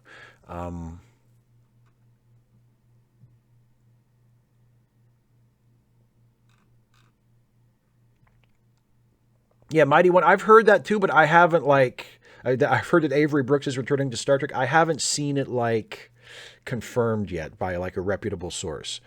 Dana, I have not ever done any theater. No, not no. I took a theater. I took an acting class in college, where we did stuff in front of the class, but I've never actually been in a theatrical production, unlike you.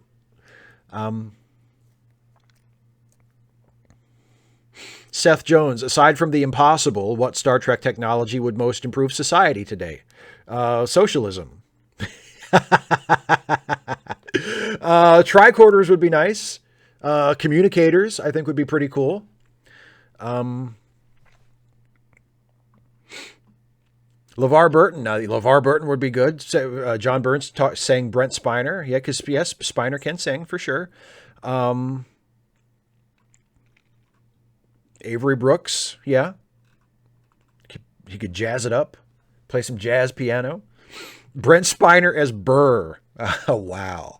Can you imagine? I tried to picture Brent Spiner doing Wait for It. I don't know if that works. Yeah. Oh, Damon White, dermal regenerator, for sure.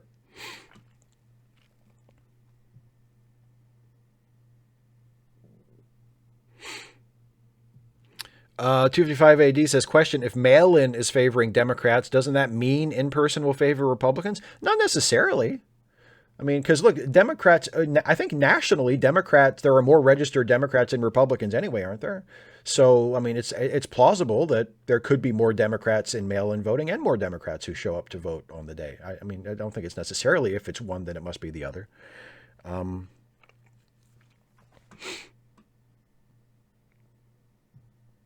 One last question, and then I'm gonna wrap up the show because we've been going for over 2 hours now. And it's from Emerald Jade's mom, 10210. It says, Jonathan Frakes as a director. What do you think about his eps as director? And Frakes directed this week's episode of Discovery, actually, and I thought he did a great job. I think Jonathan Frakes is a terrific TV director. And his Star Trek movies that he directed were absolutely rock solid. I don't think he's a really good TV director because he's not, at least not that he's ever shown us. He's not terribly artistic. He's not like an auteur. But he is what you would call a good hand. You know, he's absolutely solid. Has the fundamentals down, knows where to put the camera, knows when to move the camera and how, is not necessarily a great stylist, but is absolutely dependable. If you have a project that you want to get done on time and you want it to be good and, you want to not have to worry about it, like Jonathan Frakes is a director that you would hire. He's absolutely terrific. And his Star Trek has been awesome. Like, I think the episodes of Discovery and Picard that he has directed have been really, really strong. And I think he has adapted to the aesthetic of the newer shows really, really well. Because I would have to imagine directing an episode of Star Trek The Next Generation and directing an episode of Star Trek Discovery is very different. I mean, it's different production value. It's a different look. It's a different tone, a different pace. And Frakes just absolutely nails it. So I think he's a really, really solid director. Absolutely. I think he's a terrific director. And his skills and his strengths, I think, are particularly well suited for directing series television. All right, one last super chat from John Burns says, Nimoy based his reactions to McCoy on George Burns reacting to Gracie Allen, but McCoy was a true humanist, and Star Trek was mindful of the United Nations. DS9 was closer to life's in the camps. You know, I didn't know that Nimoy had based his reactions to Spock's reactions to McCoy on Burns and Allen. I didn't realize it, but that's a really interesting bit of trivia there.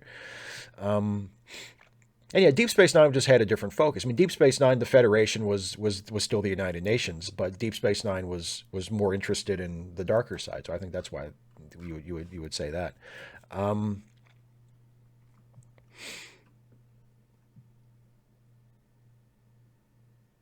but yeah, so I'm going to wrap it up now. So let's get rid of the live chat and just take it back over to me. Hi everybody. It's just me again. So before I wrap up, I want to remind everybody about the charity links in the description of the video that our pal Some Random Geek has put together for us.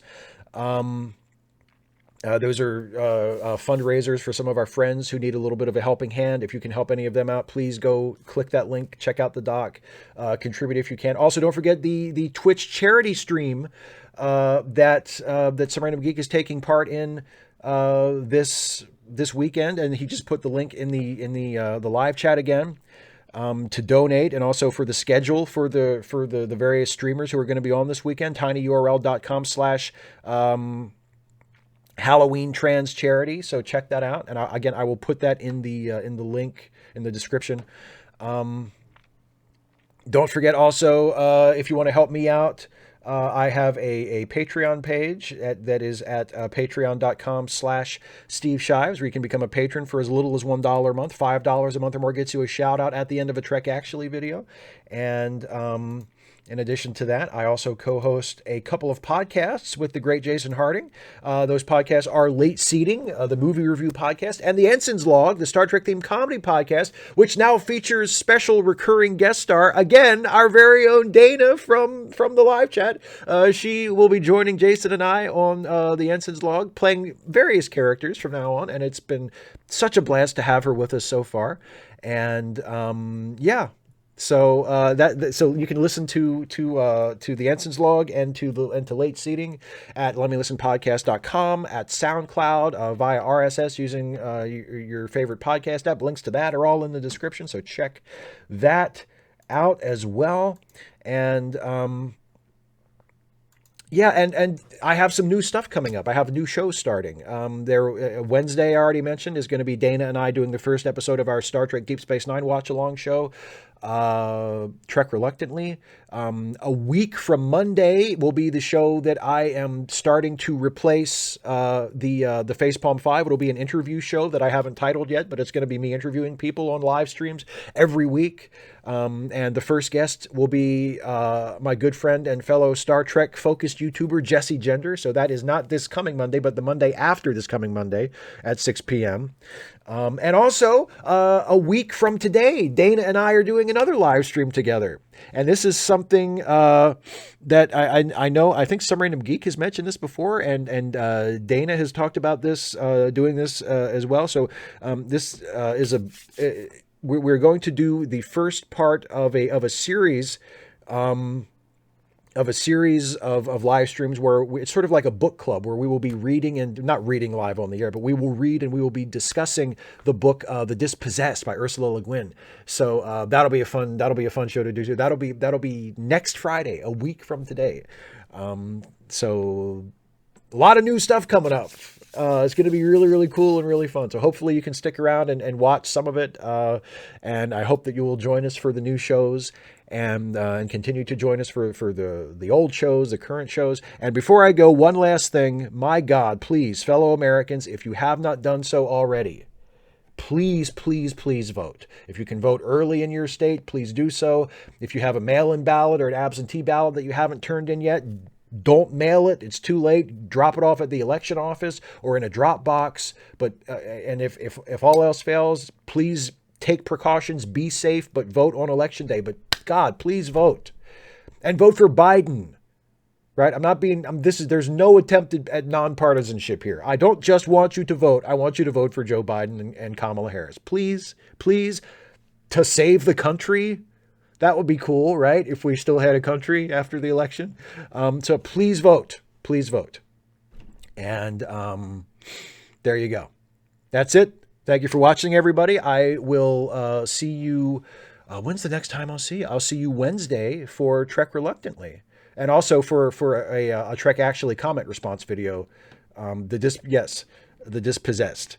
Next Friday is The Dispossessed. And Wednesday is the Trek Reluctantly stream, and also a Trek Actually comment response video. I'll see you at some point then, and Dana will probably be here too. So thank you so much for watching, everybody. Have a good weekend. Don't forget to vote if you are a fellow American. And that's it. Take care, everybody. I'll see you. Bye.